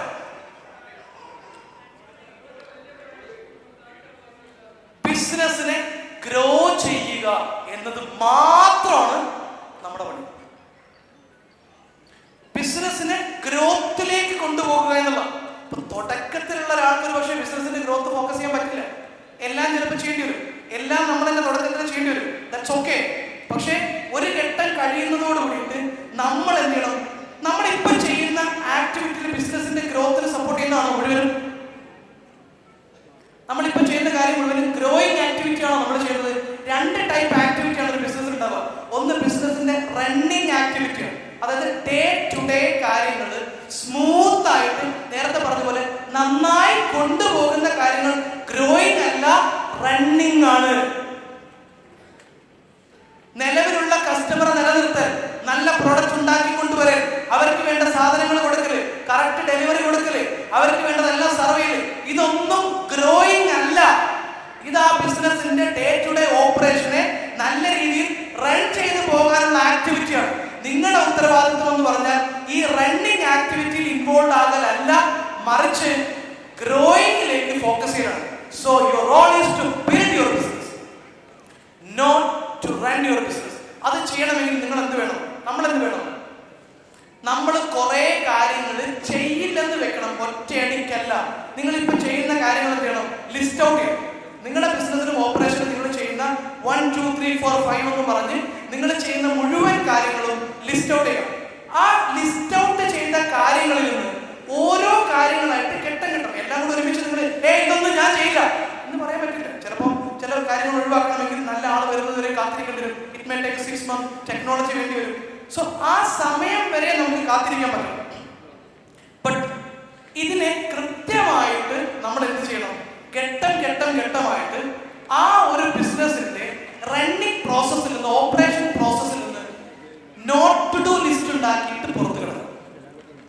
എന്ന് വെച്ചാൽ കൃത്യമായിട്ട് പറഞ്ഞാൽ മൈക്രോ മാനേജ്മെന്റും പെർഫെക്ഷനിസവും അവസാനിപ്പിക്കണം. Don't try to be perfectionist. ചില ആളുകളുണ്ട്, ഞാൻ ചെയ്താലേ ശരിയോ, ഞാൻ കൗണ്ടറിൽ നിൽക്കണം, കാരണം കസ്റ്റമറോട് ഞാൻ സംസാരിച്ചാലേ ശരിയാവത്തുള്ളൂ, ഞാൻ കിച്ചണിൽ നിൽക്കണം, അല്ലെങ്കിൽ ഞാൻ സാധനം ഉണ്ടാക്കുന്നതിൽ നിൽക്കണം, റെസിപ്പി മിക്സ് ചെയ്യുന്നതിൽ ഞാൻ തന്നെ നിൽക്കണം, കാരണം എന്റെ കൈപ്പൊടി ഉണ്ടെങ്കിലേ സാധനം ശരിയാവത്തുള്ളൂ. എന്നിട്ട് അക്കൗണ്ട്സ് ഞാൻ വെരിഫൈ ചെയ്താലേ കറക്റ്റ്. ഇവന്മാരൊക്കെ അബദ്ധം കളിക്കും, ഞാൻ വെരിഫൈ ചെയ്യണം. അതുപോലെ തന്നെ പർച്ചേസ് ഓർഡർ ഞാൻ സൈൻ ചെയ്യണം, റിസീവിംഗിൽ ഞാൻ ഉണ്ടായിരിക്കണം, ക്ലീനിങ് ഞാൻ ഒബ്സർവ് ചെയ്തിരിക്കണം. എന്നിട്ട് ഞാൻ അത് നടന്ന് ഇത് ഇവിടെ ഒരു കരട് കിടക്കുന്നല്ലോ, ഇവിടെ ഒരു പൊടി കിടക്കുന്നല്ലോ, ഓരോന്ന് നടക്കണം. രാവും പകലും നിങ്ങൾ എന്ത് ചെയ്യും? നമ്മൾ ഓരോരുത്തരും ഇങ്ങനെയുള്ള ഓരോരുത്തരുടെയും പണിയെടുപ്പിക്കാൻ നടന്ന് ഓർക്കുക, പെർഫെക്ഷനിസ്റ്റ് ആയ ഓൺട്രപ്രണർ ആയിരിക്കും ആ സ്ഥാപനത്തിൽ ഏറ്റവും കൂടുതൽ പണിയെടുക്കുന്നത്. എല്ലാവരും പോയി കഴിഞ്ഞാൽ നിങ്ങൾ അപ്പോഴും അവിടെ പണിയെടുത്തുകൊണ്ടിരിക്കുന്നത്. So don't try to be a perfectionist. അക്കൗണ്ടബിലിറ്റിയും റെസ്പോൺസിബിലിറ്റിയും കൊടുത്ത് അവരെ ഏൽപ്പിക്കുക, ചെയ്യേണ്ടത് എങ്ങനെയാണെന്ന് കൃത്യമായി പറഞ്ഞു കൊടുക്കുക. അവർ കൃത്യമായി ചെയ്യുന്നുണ്ടോ നോക്കാൻ ആവശ്യമായ റിപ്പോർട്ടിംഗ് മെക്കാനിസം കൊണ്ടുവരിക, റിവ്യൂ ചെയ്യുക. ഒറ്റയടിക്ക് തന്നെ സാധിക്കുന്നില്ല ഞാൻ പറയുന്നത്. സ്റ്റെപ്പ് ബൈ സ്റ്റെപ്പ് ആയിട്ട് നമ്മുടെ മൈൻഡിൽ അതിനൊരു വിഷൻ ഉണ്ടാക്കണം. നിങ്ങൾ കൊണ്ട് നടക്കുന്നതല്ല നിങ്ങളുടെ ബിസിനസ്, നിങ്ങൾ ഇല്ലാതെ തന്നെ നിങ്ങളുടെ ബിസിനസ് സ്മൂത്ത് ആയി നടക്കുമ്പോഴേ ബ്രാഞ്ച് എക്സ്പാൻഡ് ചെയ്യാൻ പറ്റുള്ളൂ. അതുപോലെ തന്നെ ബിസിനസിന്റെ വോളിയം എക്സ്പാൻഡ് ചെയ്യാൻ പറ്റുള്ളൂ, പല സ്ഥലങ്ങളിലേക്ക് റിപ്ലിക്കേറ്റ് ചെയ്യാൻ പറ്റുള്ളൂ. അതിന് ആദ്യത്തെ വേണ്ടത് നമുക്ക് ക്ലാരിറ്റി ഉണ്ടായിരിക്കണം. ആൻഡ് സെക്കൻഡ് വൺ, നമ്മൾ ചെറിയ ചെറിയ കാര്യങ്ങൾ ഒരിക്കലും ബിസിനസ്സിൽ ചെയ്യരുത്. So don't try to be too small. നിങ്ങൾ ചെറിയ കാര്യങ്ങൾ ചെയ്യരുത്. ചെറിയ കാര്യങ്ങൾ ചെയ്യാനൊക്കെ അവിടെ പഠിക്കാറുണ്ട്. നിങ്ങൾ എല്ലാ കസ്റ്റമേഴ്സിനും ഏൽപ്പിച്ചു കഴിഞ്ഞാൽ നിങ്ങൾ 4 എണ്ണം മുറിച്ചെടുത്തിട്ട് 4 ഷോപ്പിൽ നിർത്താൻ പറ്റുമോ? ഇല്ല. നിങ്ങളെക്കാളും നന്നായിട്ട് കസ്റ്റമറെ ഹാൻഡിൽ ചെയ്യുന്ന 4 പേരെ ഉണ്ടാക്കാനാണ് നമ്മൾ ഫോക്കസ് ചെയ്യുന്നത്. നമുക്ക് എല്ലാ കാര്യവും ചെയ്യാൻ പറ്റില്ല. എല്ലാ കാര്യം ചെയ്തു കഴിഞ്ഞാൽ നമുക്ക് പെർഫെക്റ്റ് ആവാനും പറ്റില്ല. സോ അതുകൊണ്ട് തന്നെ don't try to be perfectionist. Number 3 and മൂന്നാമത്തത്, നിങ്ങൾ എല്ലാം ചെയ്യുന്നില്ലെങ്കിൽ പിന്നെ നമ്മൾ ചെയ്യേണ്ട ഏറ്റവും പ്രധാനപ്പെട്ട കാര്യം എന്താ? ഞാൻ എപ്പോഴും പറയുന്നത്, ഒരു ഓൺട്രപ്രണർ നേരത്തെ സാറ് പറഞ്ഞ പോലെ ഇഷ്ടത്തോടു കൂടി ചെയ്യാം. നമുക്ക് ഇഷ്ടമുള്ള കാര്യം മാത്രമേ ആക്ച്വലി ബിസിനസ് ചെയ്യാൻ പാടുള്ളൂ. ഒരു ബിസിനസ്സുകാരനെ സംബന്ധിച്ചിടത്തോളം അയാൾക്ക് ഇഷ്ടമുള്ള കാര്യം എപ്പോഴും ബിസിനസിന്റെ ഗ്രോത്ത് ആയിരിക്കും, റവന്യൂ ഗ്രോത്ത് ആയിരിക്കും, കസ്റ്റമർ അഡീഷൻസ് ആയിരിക്കും, അല്ലെങ്കിൽ റിസർച്ച് ചെയ്യലായിരിക്കും, പുതിയ പ്രൊഡക്റ്റിന്റെ ഇന്നോവേഷൻസ് ആയിരിക്കും. ഇതിൽ നിങ്ങളുടെ ബിസിനസ് ഗ്രോ ചെയ്യുന്നതിൽ ഏറ്റവും കൂടുതൽ താല്പര്യമുള്ള കാര്യം എന്താണ്? അതാണ് ഫോക്കസ് ചെയ്യുന്നത്. സോ ഇതിൽ നമുക്ക് 4 ആയിട്ട് തിരിക്കും. നമ്മൾ മൂന്നാമത്തെ കാര്യം, നമ്മൾക്ക് ഏറ്റവും എൻജോയ് ചെയ്ത് ചെയ്യാൻ പറ്റുന്ന കാര്യമാണ്, എക്സൈറ്റ് ചെയ്ത് ചെയ്യാൻ പറ്റുന്ന കാര്യം. ഇതിന് നമ്മൾ തുടക്കത്തിൽ ഫോക്കസ് ചെയ്യുന്നത് 4 ടൈപ്പ് ആക്ടിവിറ്റീസ് ഉള്ള ഒരു ഓർഗനൈസേഷൻ ഉണ്ടാവും. ഒന്നാമത്തെ കാര്യം എന്ന് പറഞ്ഞാൽ ബാഡ് ആയിട്ടുള്ള ആക്ടിവിറ്റി. എന്ന് വെച്ച് കഴിഞ്ഞാൽ നമുക്ക് ചെയ്യാൻ അറിയില്ലാത്ത, നമുക്ക് ചെയ്യാനും അറിയില്ല, നമുക്ക് ചെയ്യാൻ ഇഷ്ടമില്ലാത്ത ആക്ടിവിറ്റി. ഉദാഹരണം പറഞ്ഞാൽ, ഇപ്പം എൻ്റെ കേസ് പറഞ്ഞാൽ എനിക്ക് ചെയ്യാൻ അത്ര നന്നായിട്ട് അറിയാത്തതും എനിക്ക് ചെയ്യാൻ ഇഷ്ടമില്ലാത്തതുമായിട്ടുള്ള കാര്യമാണ് ഫൈനാൻഷ്യൽ റിലേറ്റഡ് ആയിട്ടുള്ള ആക്ടിവിറ്റീസ്. സ്റ്റേറ്റ്മെന്റുകൾ നോക്കാനും ക്യാഷ് ഫ്ലോ ചെക്ക് ചെയ്യാനും എല്ലാം അറിയുമെങ്കിൽ പോലും അതിന്റെ ഡേ ടു ഡേ കാര്യങ്ങൾ ഞാൻ പഠിക്കാൻ ശ്രമിച്ചിട്ടില്ല, എനിക്ക് ചെയ്യാനും ഇഷ്ടമില്ല. അത് ചെയ്യുന്നതിൽ ഞാൻ വളരെ ബാഡായിട്ടാണ്. ഈവൻ അതിന്റെ തുടക്കം മുതലേ ഞാൻ എന്ത് ചെയ്തിട്ടില്ല, അക്കൗണ്ട്സുമായി ബന്ധപ്പെട്ട കാര്യം ചെയ്തിട്ടില്ല. ചെയ്യുന്ന ആളെ ബിസിനസ് തുടങ്ങിയ സമയം മുതലേ നമ്മുടെ ഫൈനാൻസ് എല്ലാം എനിക്ക് ചെയ്യാൻ ഇഷ്ടമില്ല, എനിക്ക് അറിയത്തില്ല, ഞാൻ ഔട്ട്സോഴ്സ് ചെയ്തു. ബാഡാണ്. കാരണം ഞാൻ ബാഡായ കാര്യം ഞാൻ ചെയ്യാൻ നിൽക്കരുത്. അത് നന്നായി ചെയ്യുന്ന മിടുക്കലായിട്ടുള്ള ആളുകൾ അവരെ ഏൽപ്പിച്ചേക്കണം. നമ്പർ 2 ഏബിളാണ്. എന്റെ ബിസിനസ് തുടങ്ങിയ സമയത്ത് തീർച്ചയായിട്ടും മാർക്കറ്റിംഗ് കാര്യങ്ങൾ ഞാനാണ് ആദ്യം ചെയ്തിരുന്നത്.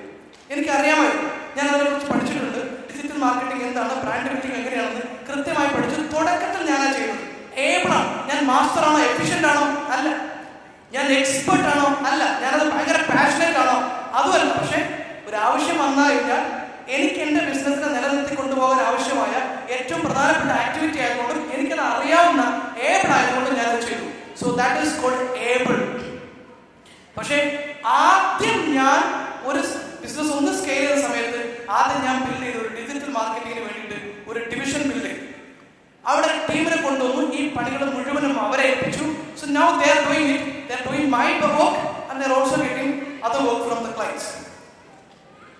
അങ്ങനെ ബാഡ് ആയിട്ടുള്ള ആക്ടിവിറ്റി ഔട്ട്സോഴ്സ് ചെയ്തു. ആയ ആക്ടിവിറ്റി ഔട്ട്സോഴ്സ് ചെയ്തു. മൂന്നാമത്താണ് മാസ്റ്റർ. എന്റെ ബിസിനസ്സിൽ സെയിൽസ് കുറെ കാലം ഞാൻ തന്നെ ചെയ്തിരുന്നു. മേജർ സെയിൽസ് ഞാനാണ് ചെയ്തുകൊണ്ടിരുന്നത്. കാരണം സെയിൽസിൽ ഞാൻ അത്യാവശ്യം നന്നായിട്ട്, ഞാൻ എന്റെ കരിയർ തുടങ്ങുന്നത് സെയിൽസിലാണ്. സെയിൽസ് ഒരുപാട് ഗവേഷണങ്ങൾ നടത്തിയിട്ടുണ്ട്, റിസർച്ചുകൾ നടത്തിയിട്ടുണ്ട്. ഇന്നും ലോകത്ത് കുറെ ആളുകൾക്ക് സെയിൽസ് പഠിപ്പിച്ചുകൊണ്ടിരിക്കുന്നുണ്ട്. സെയിൽ എനിക്ക് ചെയ്താൽ ഭയങ്കര ഇഷ്ടമാണ്. ഇൻഷുറൻസിന്റെ സെയിൽസിലാണ് തുടങ്ങിയില്ലെങ്കിലും പല ടൈപ്പ് സെയിൽസിലൂടെ വർക്ക് ചെയ്ത് സെയിൽസ് എനിക്ക് വലിയ ഇഷ്ടമാണ്. ഏറ്റവും നന്നായിട്ട് ക്ലോസ് ചെയ്യാൻ അറിയുന്ന ആളും ഞാൻ തന്നെ എന്റെ സ്ഥാപനത്തിലുണ്ട്. പക്ഷെ എന്നും ഞാൻ തന്നെ സെയിൽ ചെയ്തുകൊണ്ടിരുന്നു കഴിഞ്ഞാൽ സക്സസ് ആവോ? എനിക്ക് സെയിൽ ചെയ്യാൻ തരക്കടില്ല, നന്നായിട്ട് അറിയില്ല, പക്ഷെ ഭയങ്കര ഇഷ്ടമുള്ള കാര്യമൊന്നുമില്ല. എന്നാലും ഞാനത് ചെയ്യും. പക്ഷെ മൂന്നാമത്തെ കാര്യം ഞാനെന്താ ചെയ്തതെന്ന് വെച്ചാൽ ഈ സെയിൽ ചെയ്യുന്ന നല്ലൊരു ടീമിനെ ബിൽഡ് ചെയ്തു. ഞാൻ ചെയ്യുന്ന രീതികളെല്ലാം ഞാൻ അവരെ പഠിപ്പിച്ചു കൊടുത്തു, പറഞ്ഞു കൊടുത്തു. എന്നിട്ടൊരു 10 പേരെ ബിൽഡ് ചെയ്തിട്ട് അവരെ കൊണ്ട് സെയിൽ ചെയ്യാൻ തുടങ്ങി. സോ ബിസിനസ് സ്വാഭാവികമായിട്ട് 10 ഇരട്ടി ഗ്രോ ചെയ്തു.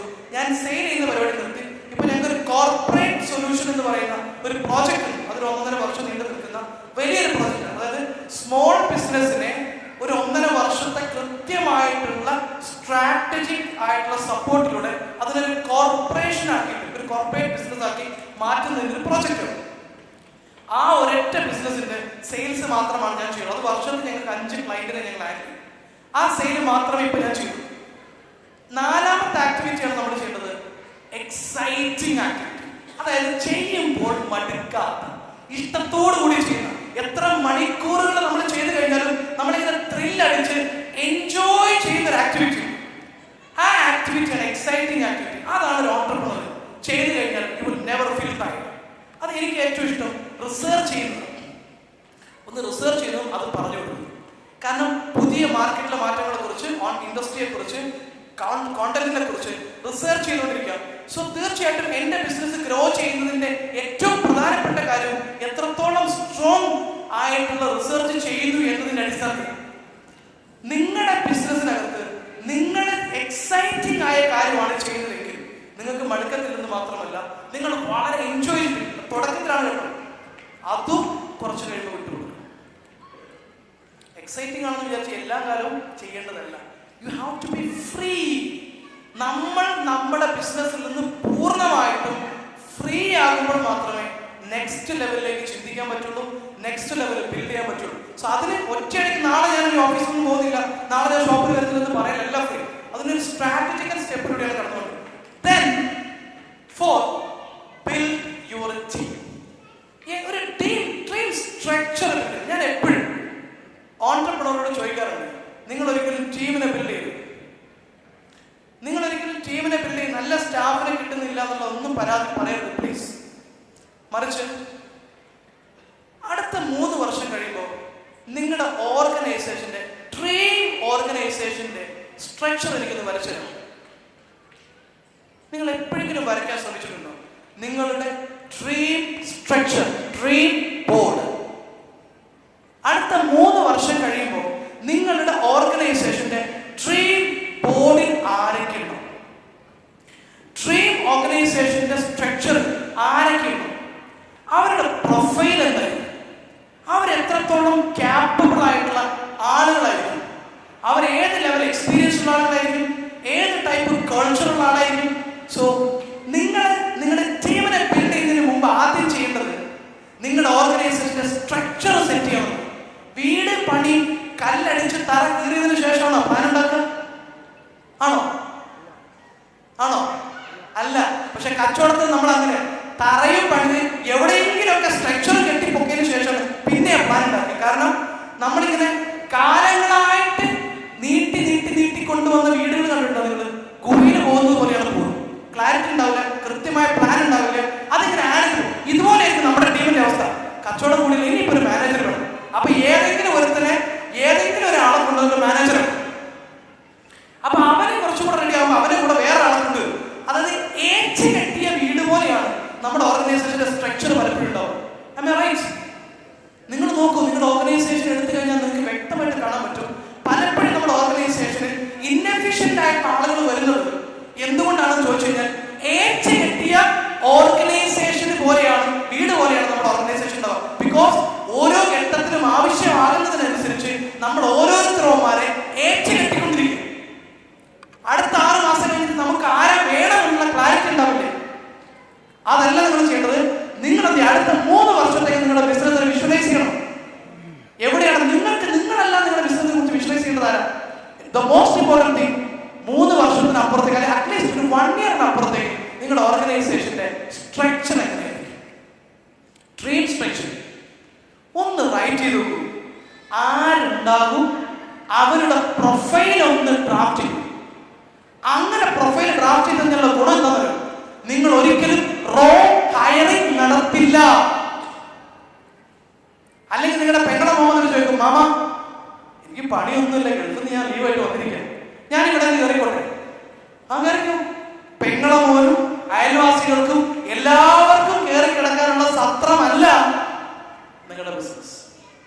മറിച്ച് അവിടെ കയറേണ്ടത് ആരാണെന്നുള്ളത് കൃത്യമായിട്ട് നിങ്ങൾക്ക് ക്ലാരിറ്റി ഉണ്ടെങ്കിൽ കയറ്റേണ്ടവനെ മാത്രം കയറ്റാനും കയറ്റാൻ യോഗ്യതയില്ലാത്തവനെ മോനെ ഞാൻ നിനക്ക് വേറൊരു അവസരം തരാം എന്ന് പറഞ്ഞ് മാറ്റി നിർത്താൻ പറ്റണമെങ്കിൽ you should know who is your dream structure or what is your dream structure.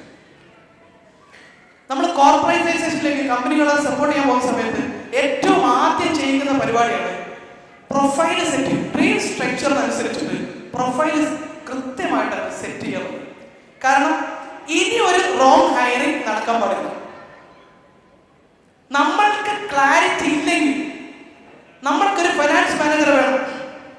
പക്ഷെ ഫിനാൻസ് മാനേജർ അക്കൗണ്ട്സും ഫൈനാൻസും കൈകാര്യം ചെയ്യാൻ പറ്റുന്ന മിടുക്കനായിട്ടുള്ള ആളെ നമുക്ക് വേണം, നമുക്കത് അറിയാം. പക്ഷേ നമ്മൾക്ക് അയാളുടെ പ്രൊഫൈൽ ഡ്രാഫ്റ്റ് ചെയ്തില്ലെങ്കിൽ നിങ്ങൾ ഒരാളുടെ CV കൊണ്ടു തരുന്നു, അവൻ MCOM കഴിഞ്ഞിട്ടുണ്ട്, അവിടെ ഇവിടെ 2 വർഷം വർക്ക് ചെയ്തിട്ടുണ്ട്, നിങ്ങൾക്ക് തോന്നും ഇവൻ ബെസ്റ്റ് ആണ്. കാരണം എന്താ? നിങ്ങളുടെ കയ്യിൽ ഇവനെ എടുക്കേണ്ടതിന്റെ ക്രൈറ്റീരിയ നിങ്ങൾ സെറ്റ് ചെയ്തിട്ടില്ല. So that's all called wrong hiring. നിങ്ങളുടെ സ്ഥാപനം എവിടേക്കാണ് എത്തിക്കേണ്ടത് എന്നതിനനുസൃതമാക്കിയിട്ട് വേണം നിങ്ങൾ എന്ത് ചെയ്യാൻ? ഡ്രീം സ്ട്രക്ചർ സെറ്റ് ചെയ്യാൻ. സോ ഡ്രീം സ്ട്രക്ചർ സെറ്റ് ചെയ്ത് കഴിഞ്ഞാൽ if you have a capable team, those who are doing അത് എഫിഷ്യന്റ് ആയിട്ടുള്ള, നിങ്ങൾ നേരത്തെ പറഞ്ഞത് നിങ്ങൾക്ക് ഏറ്റവും ഇഷ്ടമുള്ള കാര്യം ചെയ്യണം. അതുപോലെ നിങ്ങളുടെ കൂടെയുള്ളവന്മാരും ഇതുപോലെ തന്നെ അവർ ചെയ്യുന്ന പണി ഒരു അക്കൗണ്ടന്റിനെ വെക്കുവാണെങ്കിൽ അക്കൗണ്ടന്റ് എന്ന് പറഞ്ഞാൽ അത് ഇഷ്ടത്തോടു കൂടി ചെയ്യുന്നതായിരിക്കും, പാഷനേറ്റ് ആയിട്ട് ചെയ്യുന്നതായിരിക്കും. നമുക്കൊരു പ്രോപ്പർട്ടി ഉണ്ട് കൊടൈക്കനാൽ, അതൊരു സ്പെഷ്യൽ പ്രോപ്പർട്ടിയാണ്. അപ്പോൾ അവിടെ ഞങ്ങളൊരു സ്റ്റാഫിനെ വെച്ചു. ആ സ്റ്റാഫിന്റെ പ്രത്യേകത എന്ന് പറഞ്ഞു കഴിഞ്ഞാല് അതൊരു മലയുടെ മേളിലാണ്. ഒരുവിധം ബോധമുള്ളവരും അവിടെ നിൽക്കൂല. കാരണം അധികം മനുഷ്യരോട് സംസാരിക്കാൻ അവസരങ്ങളില്ല, ഒരു എന്റർടൈൻമെന്റും ഇല്ല. മര്യാദക്കൊരു ചായ കുടിക്കണം എന്ന് വിചാരിച്ചു കഴിഞ്ഞാൽ പോലും അവൻ ഏകദേശം ഒരു 15 മിനിറ്റ് നടന്ന് വന്ന് അവിടെ നിന്ന് പിന്നെ വല്ല ജീപ്പും കയറി മണിക്കൂറോളം കാത്തുനിന്ന് ജീപ്പും കയറി പോയി കഴിഞ്ഞാൽ അവിടെ എത്തുള്ളൂ. അങ്ങനെ ഒരു പ്രോപ്പർട്ടി. പക്ഷെ അവിടെ വരുന്നതൊക്കെ ഐസൊലേറ്റ് ചെയ്ത് നിൽക്കാൻ പറ്റുന്ന കോർപ്പറേറ്റ് ലീഡേഴ്സും അല്ലെങ്കിൽ പ്രൊഫഷണൽസ് ഒക്കെ ഭയങ്കര റിലാക്സ്ഡ് ആയിട്ട് ഇരിക്കാൻ വരിക. പക്ഷെ അവനെ ഏറ്റവും വലിയ പ്രത്യേകത ഈ പറഞ്ഞ ഘട്ടത്തിലാണ്. അവനങ്ങ് ഏൽപ്പിച്ചു കഴിഞ്ഞാൽ അവനതങ്ങ് എൻജോയ് ചെയ്തു. അവന് ഏറ്റവും വലിയ വെറുപ്പെന്ന് പറഞ്ഞാൽ മനുഷ്യന്മാരുള്ളിടത്തേക്ക് വരുന്നത്. ഇപ്പൊ ഞങ്ങള് ബോർഡ് മീറ്റിങ്ങിന്റെ ഭാഗമായിട്ട് അങ്ങോട്ട് പോകുമ്പോൾ അവൻ പറയും, ഓ ഇനി നിങ്ങളൊക്കെ വന്ന് ഞാൻ നിങ്ങളോട് സംസാരിക്കുന്നത്, ഇത്രയും ദിവസം നിങ്ങളൊന്നും ഇല്ലാത്തതുകൊണ്ട് ഞാൻ ഭയങ്കര ഹാപ്പി ആയിട്ടാണ് ഇവിടെ ജീവിക്കുന്നത്.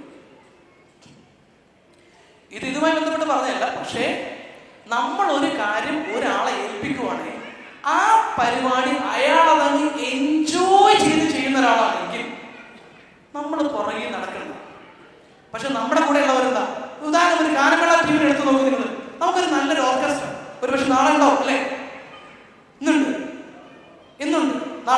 സോ നാളെ നമുക്കില്ല ഒരു നിങ്ങൾ നല്ല പാട്ടുകാരൻ, നിങ്ങൾ കിടിലനായിട്ട് പാടും, സൂപ്പർ പാട്ടുകാരൻ, നിങ്ങൾ പാടും, നല്ല പാട്ടുകാരൻ. പക്ഷേ നമുക്ക് ഒരാൾ വിചാരിച്ചു ഒരു ഓർക്കസ്ട്ര സെറ്റ് ചെയ്യാൻ പറ്റുമോ? ഇല്ല. അപ്പൊ നമ്മൾ എന്താ ചെയ്യാം? നമ്മൾ ഓർക്കസ്ട്രയിലേക്ക് തബലിസ്റ്റിന് വേണം നമുക്ക്, അതുപോലെ തന്നെ ഓർക്കസ്ട്രയിലേക്ക് നമുക്ക് ആരെ വേണം? ഗിറ്റാറിസ്റ്റിന് വേണം, കീബോർഡിസ്റ്റിന് വേണം, ഇങ്ങനെയുള്ള മിടുക്കരായിട്ടുള്ള ആളുകളെല്ലാം വേണം. നമ്മളിങ്ങനെ പോകുന്ന സമയത്ത് ഒരുത്തർ റെയിൽവേ സ്റ്റേഷനിൽ ഇങ്ങനെ വൈറൽ അടിച്ചിട്ട് ഇങ്ങനെ പാട്ട് പാടും. കൊള്ളാലോ, ഇവന് കുറച്ചൊക്കെ ഗിറ്റാറും തബലയൊക്കെ അറിയാലോ, നീ വാടാ എന്ന് പറഞ്ഞ് നിങ്ങൾ ഇവിടെ കൊണ്ടുവന്ന് ഒരു ഫോട്ടോ ഇട്ട് കൊടുത്തിട്ട് ഒരു ഗാനമേളന്റെ ബേക്കിംഗ് ഫെസ്റ്റ് ആണ്, നീ അവിടെ കിടന്നിട്ട് എന്ത് ചെയ്യണം? അടിപൊളിയായിട്ട് കളിക്കണം എന്നും പറഞ്ഞ് നമ്മളെന്ന് അവനെ കൊണ്ടുവന്ന് വെച്ചു. ബസ് സ്റ്റാൻഡ്, കോഴിക്കോട് ബസ് സ്റ്റാൻഡിൽ ഇരിക്കുന്ന സമയത്ത് നമുക്ക് അവിടെ ഒരു ഗിറ്റാർ വായിച്ചുകൊണ്ട് ഒരുത്തരുണ്ട്. അവനെ പിടിച്ചിട്ട് നമ്മളത് ഗിറ്റാറിസ്റ്റ് ആക്കി, കീബോർഡ് ഇതുപോലെ വേറെ പിടിച്ചൊരു കീബോർഡിസ്റ്റും ആക്കി. So what will happen? നിങ്ങൾ പാടാൻ വേണ്ടി സ്റ്റേജിൽ നിൽക്കുമ്പോൾ അത് തുടങ്ങുമ്പോഴേക്കും ഇപ്പുറത്ത് അപശ്രുതി വരും. നിങ്ങൾ അവന്റെ തവൻ അവിടെ ശരിയാക്കി കൊടുക്കാൻ പോകണം, ഇവിടെ ഗിറ്റാർ ശരിയാക്കി കൊടുക്കാൻ പോകണം, ഇപ്പുറത്താണ് ഈ കീബോർഡ് ശരിയാക്കി കൊടുക്കാൻ പോകണം. നിങ്ങൾക്ക് നിങ്ങൾ പാടുന്ന പാട്ടിൽ ഫോക്കസ് ചെയ്യാൻ പറ്റുമോ? ഇതല്ലേ നമ്മുടെ ബിസിനസ്സിൽ ഇപ്പൊ നടക്കുന്ന കളികൾ മുഴുവനും? നിങ്ങൾ ചെയ്യേണ്ട പണി എടുക്കാൻ നിങ്ങൾക്ക് പറ്റുന്നുണ്ടോ? അപ്പോഴേക്കും അക്കൗണ്ടിൽ അവിടെ പ്രശ്നം ഉണ്ടാക്കുന്നു, സെയിൽസിൽ ഇവിടെ പ്രശ്നം ഉണ്ടാക്കുന്നു, പ്രൊഡക്ഷൻ അവിടെ പ്രശ്നം ഉണ്ടാക്കുന്നു, ഡെലിവറിയിൽ അവിടെ പ്രശ്നം ഉണ്ടാക്കുന്നു, അങ്ങോട്ടോടുന്നു ഇങ്ങോട്ടോടുന്നു. അവസാനം ദേ കിടക്കുന്നത് ഓർക്കസ്ട്ര ഇല്ല, പാട്ടില്ലാത്ത അവസ്ഥ. കസ്റ്റമർ കംപ്ലൈന്റ് തെറി, ഇതുപോലെ തല്ലിപ്പൊളി സർവീസ് ഇല്ല, പ്രോഡക്റ്റ് അവിടെ മോശം, അതൊന്ന് ഫോട്ടോ എടുത്തിട്ട് ഗൂഗിൾ റിവ്യൂ ഇടുന്നു. ഇങ്ങനെയുള്ള പ്രശ്നങ്ങൾ മുഴുവൻ വരുന്നത് എപ്പോഴാണെന്ന് അറിയാം? When we have wrong team. So if you want to build the right dream team, before you make your dream, build a structure. നിങ്ങൾക്ക് അടുത്ത 3 വർഷം കൊണ്ട് വേണ്ട സ്ട്രക്ചർ എന്താണ് ഇപ്പോഴേ നിങ്ങൾ പരിശോധിക്കും. നിങ്ങൾ ഒറ്റ കാര്യം പറയും, ഓർഗനൈസേഷന്റെ സ്ട്രക്ചർ ഡിഫൈൻ ചെയ്യുക. ഓരോ സ്ട്രക്ചറിലുമുള്ള റോളുകൾ വഹിക്കാൻ പറ്റുന്ന ആളുകളുടെ പ്രൊഫൈൽ ഡ്രാഫ്റ്റ് ചെയ്യുക. ജോബ് റെസ്പോൺസിബിലിറ്റി അല്ല, പ്രൊഫൈൽ. എന്നിട്ട് ഒരു ആളെ എടുക്കുന്ന ഘട്ടത്തിൽ ആ പ്രൊഫൈലിന് മാച്ച് ആവുമെന്ന് നോക്കി മാത്രം എടുത്താൽ മതി. ഓട്ടോമാറ്റിക്കലി നിങ്ങളുടെ ടീമിന്റെ ക്വാളിറ്റി കൂടും. അതല്ലെങ്കിൽ ഏറ്റവും കെട്ടിയ വീട് പോലെ ഇരിക്കും, ഒന്നും നൈസ് എക്സ്പീരിയൻസ് ആയിരിക്കില്ല. ഒരുത്തൻ അങ്ങോട്ട് വിളിച്ചാൽ ഒരുത്തൻ ഇങ്ങോട്ട് പോകും. So if you don't want to repeat this in your business, build a dream team. പലരും നല്ല രീതിയിൽ റൺ ചെയ്യുന്നുണ്ടെങ്കിൽ അത് ഒരാളുടെ അല്ല, നല്ലൊരു ടീമിന്റെ സ്ട്രെങ്ത്. ടീം എന്ന് പറയുന്നത് ഒരു ബിസിനസിന്റെ ഏറ്റവും എഫിഷ്യന്റ് ആയിട്ടുള്ള സംഗതി. ടെക്നോളജി ടീം ഇല്ലെങ്കിൽ ഇൻഎഫിഷ്യന്റ്. നല്ല ടീം ഇല്ലാതെ നിങ്ങൾ ടെക്നോളജി ഇംപ്ലിമെന്റ് ചെയ്ത് കഴിഞ്ഞാൽ ഡ്രൈവിംഗ് അറിയാത്തവന്റെ കയ്യിൽ ഫെറാറി കൊടുത്തു പോയിരുന്നു. കുറെ ആളുകൾ നിങ്ങൾക്കറിയാം എൻ്റെ അടുത്ത്, സാർ സോഫ്റ്റ്വെയർ വെച്ചു ഭയങ്കര പ്രശ്നമായി, ഒന്നും നടക്കുന്നില്ല. രണ്ട് കാര്യങ്ങളുണ്ടോ. ഒന്ന്, ആ സോഫ്റ്റ്വെയർ വർക്ക് ചെയ്യാൻ പറ്റുന്ന സിസ്റ്റം അവിടെ ഇല്ല, ആ സോഫ്റ്റ്വെയർ യൂസ് ചെയ്യാൻ പറ്റുന്ന എഫിഷ്യൻസി ആളുകളും ഇല്ല. സോ അത് അറിയാത്തവന്റെ കയ്യിൽ നിങ്ങൾ സോഫ്റ്റ്വെയർ കൊടുത്തിട്ട് it's not the mistake of software. നിങ്ങളുടെ ടീമും നിങ്ങളുടെ സിസ്റ്റമും അത് ബിൽഡ് ചെയ്യാനും അത് റൺ ചെയ്യാനും എഫിഷ്യന്റ് ആകുന്നു. സോ ടീമിനെ മറന്നുകൊണ്ട് ഒരു ഗ്രോത്ത് നിങ്ങൾക്ക് ബിസിനസ് ബിൽഡ് ചെയ്യാൻ പറ്റില്ല. The ability or strength of your team, അതാണ് നിങ്ങളുടെ ബിസിനസിന്റെ നെക്സ്റ്റ് ലെവലിൽ സ്വാധീനിക്കുന്ന ഏറ്റവും വലിയ പ്രധാനപ്പെട്ട ഘട്ടം. കാരണം ടീമിനകത്ത് 3 ടൈപ്പ് ആളുകൾ ഉണ്ടാവും. സോറി, 2 ടൈപ്പ് ആളുകൾ ഉണ്ടാവും. മൈൻഡ്ഫുൾ പീപ്പിളും മൈൻഡ്ലെസ് പീപ്പിളും, അല്ലെങ്കിൽ പെർഫോമിംഗ് പീപ്പിളും അല്ലെങ്കിൽ പെർഫോമൻസ് പീപ്പിളും. ഇനി അതും അല്ലെങ്കിൽ റിസൾട്ട് ഓറിയന്റഡ് ആയിട്ടുള്ള പീപ്പിളും ആക്ഷൻ ഓറിയന്റഡ് ആയിട്ടുള്ള പീപ്പിളും. നിങ്ങളുടെ സ്ഥാപനത്തിൽ ഒന്നാമത്തെ ക്രൈറ്റീരിയയിലുള്ള ആളുകൾ ഇങ്ങനെയാണോ നോക്കുന്നത്? നിങ്ങളുടെ സ്ഥാപനത്തിലുള്ള ആളുകൾ എത്ര ശതമാനം ഞാൻ ഇനി പറയുന്ന ആളുകളാണ് നോക്കുന്നത്? ഇവരെയാണ് നമുക്ക് മൈൻഡ്ലെസ് പീപ്പിൾ അല്ലെങ്കിൽ ആക്ഷൻ ഓറിയന്റഡ് പീപ്പിൾ എന്ന് പറഞ്ഞത്. ഇവര് രാവിലെ 9 മണിക്ക് വന്ന് വൈകുന്നേരം 9 മണിക്ക് എപ്പോഴാണ് നമ്മൾ ഷോപ്പ് അടക്കുന്നത് പോകുന്നത്. ഇതിന്റെ അടിസ്ഥാനത്തിലായിരിക്കും ഇവർ ശമ്പളം ചോദിക്കുന്നത്. ഇവര് വന്നാലും പോയാലും പ്രത്യേകിച്ച് ബിസിനസ്സിൽ വലിയൊരു മാറ്റമൊന്നും ഉണ്ടാകില്ല. സ്വയം ഇവര് ഡെവലപ്പ് ചെയ്യില്ല. ഒരു പണി ഏൽപ്പിച്ചു കഴിഞ്ഞാൽ അത് സ്വയമായിട്ട് ആത്മാർത്ഥതയോട് കൂടിയിട്ട് കമ്മിറ്റഡ് ആയിട്ട് വർക്ക് ചെയ്യാൻ ആരും ക്യാപ്പബിൾ ആയിരിക്കില്ല. ഈ ടീം അംഗങ്ങൾ ക്യാപ്പബിൾ ആയിരിക്കില്ല. റിസൾട്ടിൽ ഇവര് ഫോക്കസ്ഡേ അല്ല. ഷോപ്പിൽ കച്ചവടം പറഞ്ഞോ, നോ പ്രോബ്ലം. ഞാൻ 9 മണി മുതൽ 6 മണി വരെ ഇവിടെ ഉണ്ടായിരുന്നു, എനിക്ക് എന്റെ പൈസ കിട്ടും. 1-ാം തീയതി മുതൽ 30-ാം തീയതി വരെ ഞാനിവിടെ ഉണ്ടായിരുന്നു, എന്റെ പൈസ കിട്ടും. നിങ്ങൾ അവൻ റിസൈൻ ചെയ്ത് പോവാണെങ്കിലും കുഴപ്പമില്ലെന്ന് പോകും. ഇത്തരം ആളുകളെയാണ് മൈൻഡ് ലെസ് പീപ്പിൾ. സ്വന്തം കഴിവ് ഡെവലപ്പ് ചെയ്യാൻ ശ്രമിക്കത്തില്ല, റിസൾട്ട് കൊണ്ടുവരുന്നതിന് ശ്രമിക്കത്തില്ല, ഷോപ്പിലെ കച്ചവടം കൊണ്ടുവരുന്നതിന് ശ്രമിക്കത്തില്ല, ഒരു കസ്റ്റമറെ ഹാപ്പി ആക്കണമെന്ന് ആത്മാർത്ഥമായിട്ട് വിചാരിക്കുന്നത് പോലും ഇല്ലാത്ത ആളുകൾ. എന്നാൽ മൈൻഡ്ഫുൾ ആയിട്ടുള്ള ആളുകളുടെ പ്രത്യേകത എന്ന് പറഞ്ഞാൽ അവർ സ്വന്തം കഴിവിനെ സ്വയം ഡെവലപ്പ് ചെയ്യും, സ്വയം പരിശ്രമിക്കും. ബിസിനസിന്റെ വോള്യത്തിൽ അവർക്ക് ടെൻഷൻ ഉണ്ടാവും. അവര് രാവിലെ 9 മണിക്ക് വന്ന് 12 മണിക്ക് വന്നോ എന്നല്ല നോക്കുക, മറിച്ച് എന്ത് റിസൾട്ട് എനിക്ക് പ്രൊഡ്യൂസ് ചെയ്യാൻ പറ്റും നോക്കുക. സോ നമുക്ക് വേണ്ടത് മൈൻഡ്ഫുൾ പീപ്പിൾ ആണ്. മൈൻഡ്ഫുൾ പീപ്പിളിനെ ബിൽഡ് ചെയ്യാന്നുള്ളതാണ് നമ്മുടെ ലക്ഷ്യം. ആൻഡ് 5th one നമ്മുടെ ടീം ഡെവലപ്മെന്റ്. ടീമിനെ ഡെവലപ്പ് ചെയ്യാന്ന് പറഞ്ഞാൽ ടീമിന് വേണ്ടി നമ്മൾ ഇൻവെസ്റ്റ് ചെയ്യണം. നല്ല ആളുകളെ കണ്ടെത്താൻ ഇൻവെസ്റ്റ് ചെയ്യണം. 25,000 അക്കൗണ്ടന്റിനെ കിട്ടി, 15,000 അക്കൗണ്ടന്റിനെ കിട്ടി, 50,000 അക്കൗണ്ടന്റിനെ കിട്ടി. കൊള്ളാലോ, 15,000 മതിയല്ലേ? 15,000 അക്കൗണ്ടന്റ് ഫിക്സ്ഡ് അല്ല. നിങ്ങളുടെ ഏറ്റവും വലിയ ഇൻവെസ്റ്റ്മെന്റ് ഇന്റീരിയറിനോടൊപ്പം തന്നെ ടീമാണ്. ടീമിന് വേണ്ടി ഇൻവെസ്റ്റ് ചെയ്യുന്നത് ക്യാപ്പബിലിറ്റിക്ക് വേണ്ടിയിട്ടും അവരെ മൊറയിൽ ഡെവലപ്പ് ചെയ്യാനും അവരെ ട്രെയിൻ ചെയ്യാനും നിങ്ങൾ ഡെവലപ്പ് ചെയ്തുകൊണ്ടേയിരിക്കും. സോ 2 ടൈപ്പ് ട്രെയിനിങ് ആണ് നിങ്ങൾ കൊടുക്കേണ്ടത്. 2 ടൈപ്പ് ട്രെയിനിങ് ആണ് നിങ്ങൾ പ്രധാനമായിട്ട് കൊടുക്കേണ്ടത്. ഒന്നാമത്തെ ടൈപ്പ് ട്രെയിനിങ് ആണ് ലീഡർഷിപ്പ് ഡെവലപ്മെന്റ് ട്രെയിനിങ് ആണ്, അല്ലെങ്കിൽ ക്യാരക്ടർ ട്രെയിനിങ്. അത് ആർക്കാണ് കൊടുക്കേണ്ടത്? നിങ്ങൾ 2 ടൈപ്പ് ടീമിനെയാണ് ഡെവലപ്പ് ചെയ്യേണ്ടത്. ഒന്ന്, ലീഡേഴ്സിനെ ഡെവലപ്പ് ചെയ്ത് കൊണ്ടുവരും. കാരണം നിങ്ങളുടെ കൂടെ ഒരു കോർ ടീമിനെയാണ് നിങ്ങൾ ബിൽഡ് ചെയ്യുന്നതെങ്കിൽ അവരെ ഡെവലപ്പ് ചെയ്ത് കഴിഞ്ഞാൽ നിങ്ങൾ ഇല്ലെങ്കിലും അവർ ഡെവലപ്പ് ചെയ്തോളൂ. എപ്പോഴും നമ്മുടെ കൂടെ നമ്മുടെ ബിസിനസ് നമ്മളെ റീപ്ലേസ് ചെയ്യാൻ പറ്റുന്ന മിടുക്കരായിട്ടുള്ള കോർ ടീമിനെ ബിൽഡ് ചെയ്യാൻ നിങ്ങൾ എപ്പോഴും ശ്രമിക്കണം. ലീഡർഷിപ്പ് ടീം അവർക്ക് ട്രെയിനിങ്ങുകൾ കൊടുത്തും ലീഡർഷിപ്പ് ക്യാപ്പബിലിറ്റി ബിൽഡ് ചെയ്തിട്ടും നമ്മൾ ഡെവലപ്പ് ചെയ്ത് കഴിഞ്ഞാൽ മാത്രമേ അവരുടെ താഴെ അവരെ ബിൽഡ് ചെയ്യൂ. നിങ്ങൾക്ക് എത്ര സ്റ്റാഫിനെ മാനേജ് ചെയ്യാൻ പറ്റും? ഡയറക്റ്റ് അതിന് ലിമിറ്റേഷൻ ഉണ്ട്, ഇല്ലേ? നമുക്കൊരിക്കലും ഡയറക്റ്റ് ചെയ്യാൻ പറ്റില്ല. രണ്ടാമത്താണ് ജോബ് ഓറിയന്റഡ് ട്രെയിനിങ്, എഫിഷ്യൻസി കൂട്ടുക. ഇപ്പൊ ബേക്കിങ്ങിലാണെങ്കിലും ശരി, ഫുഡിന്റെ ക്വാളിറ്റി കൂട്ടുന്നതിന് ആവശ്യമായ ട്രെയിനിങ്. കസ്റ്റമർ സർവീസിലാണെങ്കിൽ ചിരിക്കാൻ നിങ്ങൾ നിങ്ങളുടെ സ്റ്റാഫിനെ, കൗണ്ടർ സ്റ്റാഫിനെ പഠിപ്പിക്കണം. നിങ്ങളുടെ കൗണ്ടർ സ്റ്റാഫിൽ എത്ര പേർക്ക് മനോഹരമായിട്ട് ചിരിക്കാൻ അറിയും? നിങ്ങൾ ചിരിക്കാൻ ട്രെയിനിങ് കൊടുത്തിട്ടുണ്ടോ? കൊടുത്തിട്ടുണ്ടോ? ചിരിക്കണമെന്ന് പറയാറുണ്ട്. നിങ്ങളൊന്ന് ചിരിച്ചേ. ദാറ്റ്സ് കോൾഡ് സ്മൈൽ ആണ്. ഉദാഹരണം പറയാം, ഒരു കസ്റ്റമർ സർവീസിൽ, ഒരു കസ്റ്റമർ ജേർണിയിലെ എൻ്റയർ പ്രോസസ്സും എക്സ്പീരിയൻസുകളാണെങ്കിൽ ആ ഓരോ എക്സ്പീരിയൻസും വളരെ മികച്ച രീതിയിൽ കസ്റ്റമർക്ക് ഫീൽ ചെയ്യണമെങ്കിൽ അത് ഓരോന്നും എങ്ങനെ വേണമെന്ന് പ്രോപ്പർ ട്രെയിൻഡ് ആയിരിക്കും. ഞാൻ പല റീറ്റെയിൽ, കോർപ്പറേറ്റ് റീറ്റെയിൽ സ്റ്റാഫുകൾക്ക് വേണ്ടിയിട്ട് അവരുടെ റീറ്റെയിൽ സെഗ്മെന്റിൽ ട്രെയിനിങ് എടുക്കാറുണ്ട്. അപ്പൊ സ്മൈലിംഗ് എന്ന് പറഞ്ഞു കഴിഞ്ഞാൽ 1 ദിവസം 2 ദിവസമൊക്കെയുള്ള ലോങ് ട്രെയിനിങ് ഓൺലി ചിരിക്കാനെ പഠിപ്പിക്കുന്നു. ഓൺലി ചിരിക്കാൻ. കാരണം ഇവിടെ നിന്ന് ഞാൻ നിങ്ങളോട് പലരോടും ചിരിക്കാൻ പറഞ്ഞു കഴിഞ്ഞാൽ ഇതിനകത്ത് 60% ആളുകൾക്കും കസ്റ്റമറുടെ ഉള്ളിൽ വളരെ മികച്ചൊരു ഡിലൈറ്റ് ഫീൽ കൊടുക്കത്തക്ക ചിരിക്കാൻ അറിയാത്തവരായിരുന്നു. സത്യമാണോ? നിങ്ങൾക്ക് എല്ലാ ചിരിയും നിങ്ങൾക്ക് ഡിലൈറ്റ്ഫുൾ ആണോ? അല്ല, ചിരിയാണെന്ന് നമ്മൾ കേട്ടിട്ടുള്ളൂ. So how to make a customer feel delightful? Training കൊടുക്കേണ്ടത് ട്രെയിനിങ് കൊടുക്കണം. അത് ചിരിക്കാനാണെങ്കിൽ ചിരിക്കാൻ, ബേക്കിങ്ങിനെ കുറിച്ചാണെങ്കിൽ അത്, കസ്റ്റമർ ഹാൻഡിലിംഗിലാണെങ്കിൽ അത്, നെഗോഷിയേഷൻ ആണെങ്കിൽ അത്, ഓരോന്നും ട്രെയിൻഡ് ആയിരുന്നു.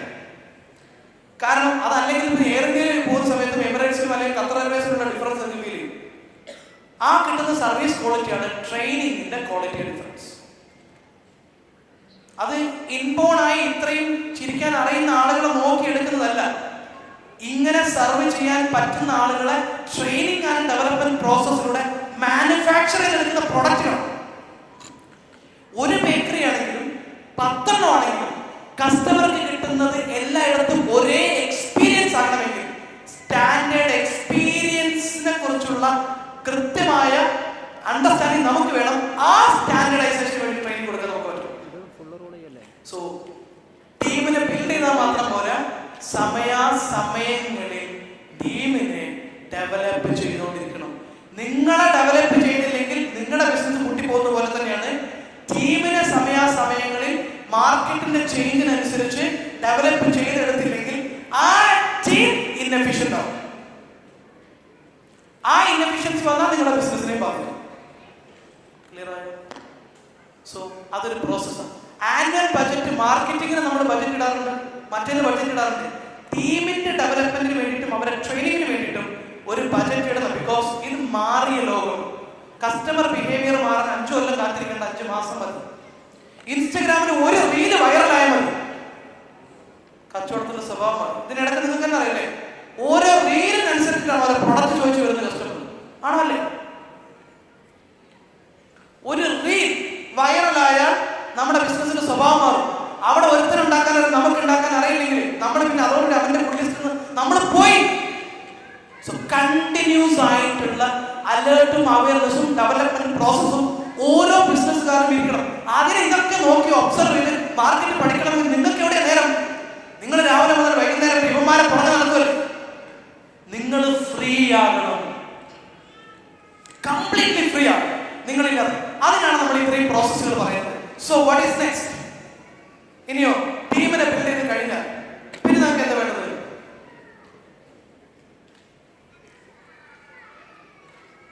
കാരണം ലൈഫിൽ നമ്മൾ എപ്പോഴും ഓർക്കുക, ഈ പെർഫോമൻസ് ചെയ്യുന്ന സ്റ്റാഫിനെ മാത്രം എടുക്കും. പെർഫോം ചെയ്യുന്ന സ്റ്റാഫ്, ഞാൻ എപ്പോഴും പറയും പെർഫോമൻസ്. നമുക്ക് ഏറ്റവും പ്രധാനപ്പെട്ട കുറച്ച് കാര്യങ്ങളോട് പറഞ്ഞിട്ട് ഒരു 10 മിനിറ്റ് കൊണ്ട് സെഷൻ വൈൻഡപ്പ് ചെയ്യും. 10-15 മിനിറ്റ് കൊണ്ട് ഏറ്റവും പ്രധാനപ്പെട്ട ആ സ്റ്റെപ്പ് കംപ്ലീറ്റ് ചെയ്യാൻ വേണ്ടിയിട്ടാണ്. So please be patient. Yes, 2 type ആളുകളാണ്, പെർഫോമൻസ് പീപ്പിളും പെർഫോമിംഗ് പീപ്പിളും. ഇപ്പൊ ഞാൻ ഇന്നിവിടെ, നിങ്ങളുടെ പേരെന്തായിരുന്നു? സക്കീർ ഹുസൈൻ. അടിപൊളി പാട്ടുകാരന്റെ പേരാണ്, പുള്ളി പാട്ടുകാരൻ അല്ലേ? അപ്പൊ സക്കീർ ഹുസൈന്റെ പാട്ട് ഇവിടെ നമ്മൾ വെച്ചിരിക്കും. നിങ്ങൾ ബേക്കറി അസോസിയേഷനിലെ അല്ലേ? എവിടെയാണ് സ്ഥലം? നിലമ്പൂരാണ് അല്ലേ? Very good. അപ്പോ പുള്ളിക്കാരൻ ഗംഭീര പാട്ടുകാരൻ. നമ്മളിവിടെ കോഴിക്കോട് ഈ ഓഡിറ്റോറിയത്തിൽ പുള്ളിയുടെ ഒരു ഗാനമേള സെറ്റ് ചെയ്ത് ഇവിടെ മുഴുവൻ ആള് വന്നിരിക്കണം വിചാരിക്കും. ഇയാളുടെ പാട്ട് കേൾക്കാൻ വേണ്ടിയിട്ട് 5000 രൂപ ടിക്കറ്റ് ഫീസും കൊടുത്തിട്ടാണ് ഇവിടെ ആളുകൾ ഇരിക്കുന്നത്. അദ്ദേഹം പറഞ്ഞു ഫെബ്രുവരി, ഇന്നത്തെ ഡേറ്റ് 17.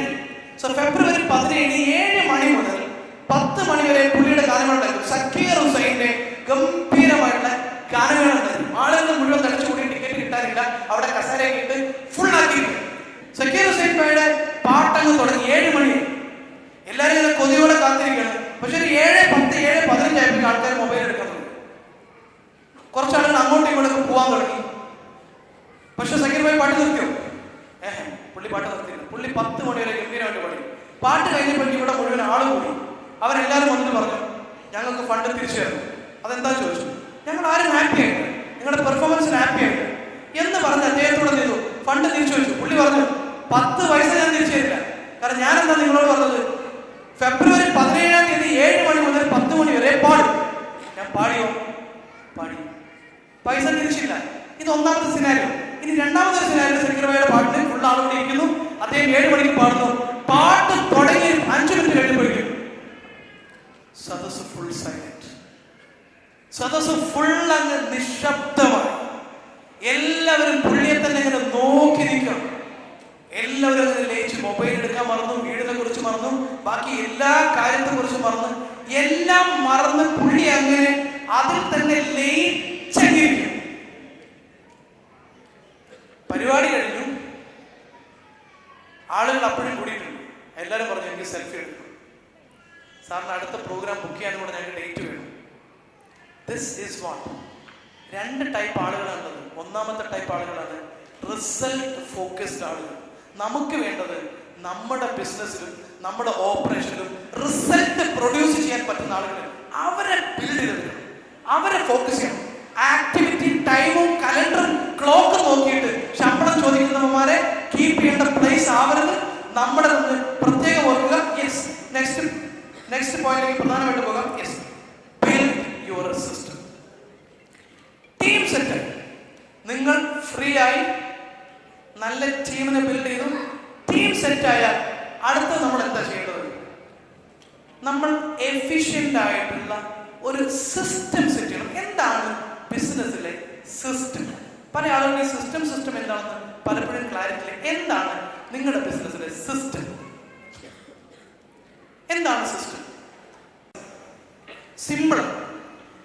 ഒരു 15-20 വർഷം എക്സ്പീരിയൻസ് ഉള്ള നല്ല മിടുക്കനായിട്ടുള്ള ഒരു കാർ മെക്കാനിക്കിന്റെ മെക്കാനിക് ഷോപ്പാണ്, അദ്ദേഹത്തിൻ്റെ ഒരു ഗാരേജ്.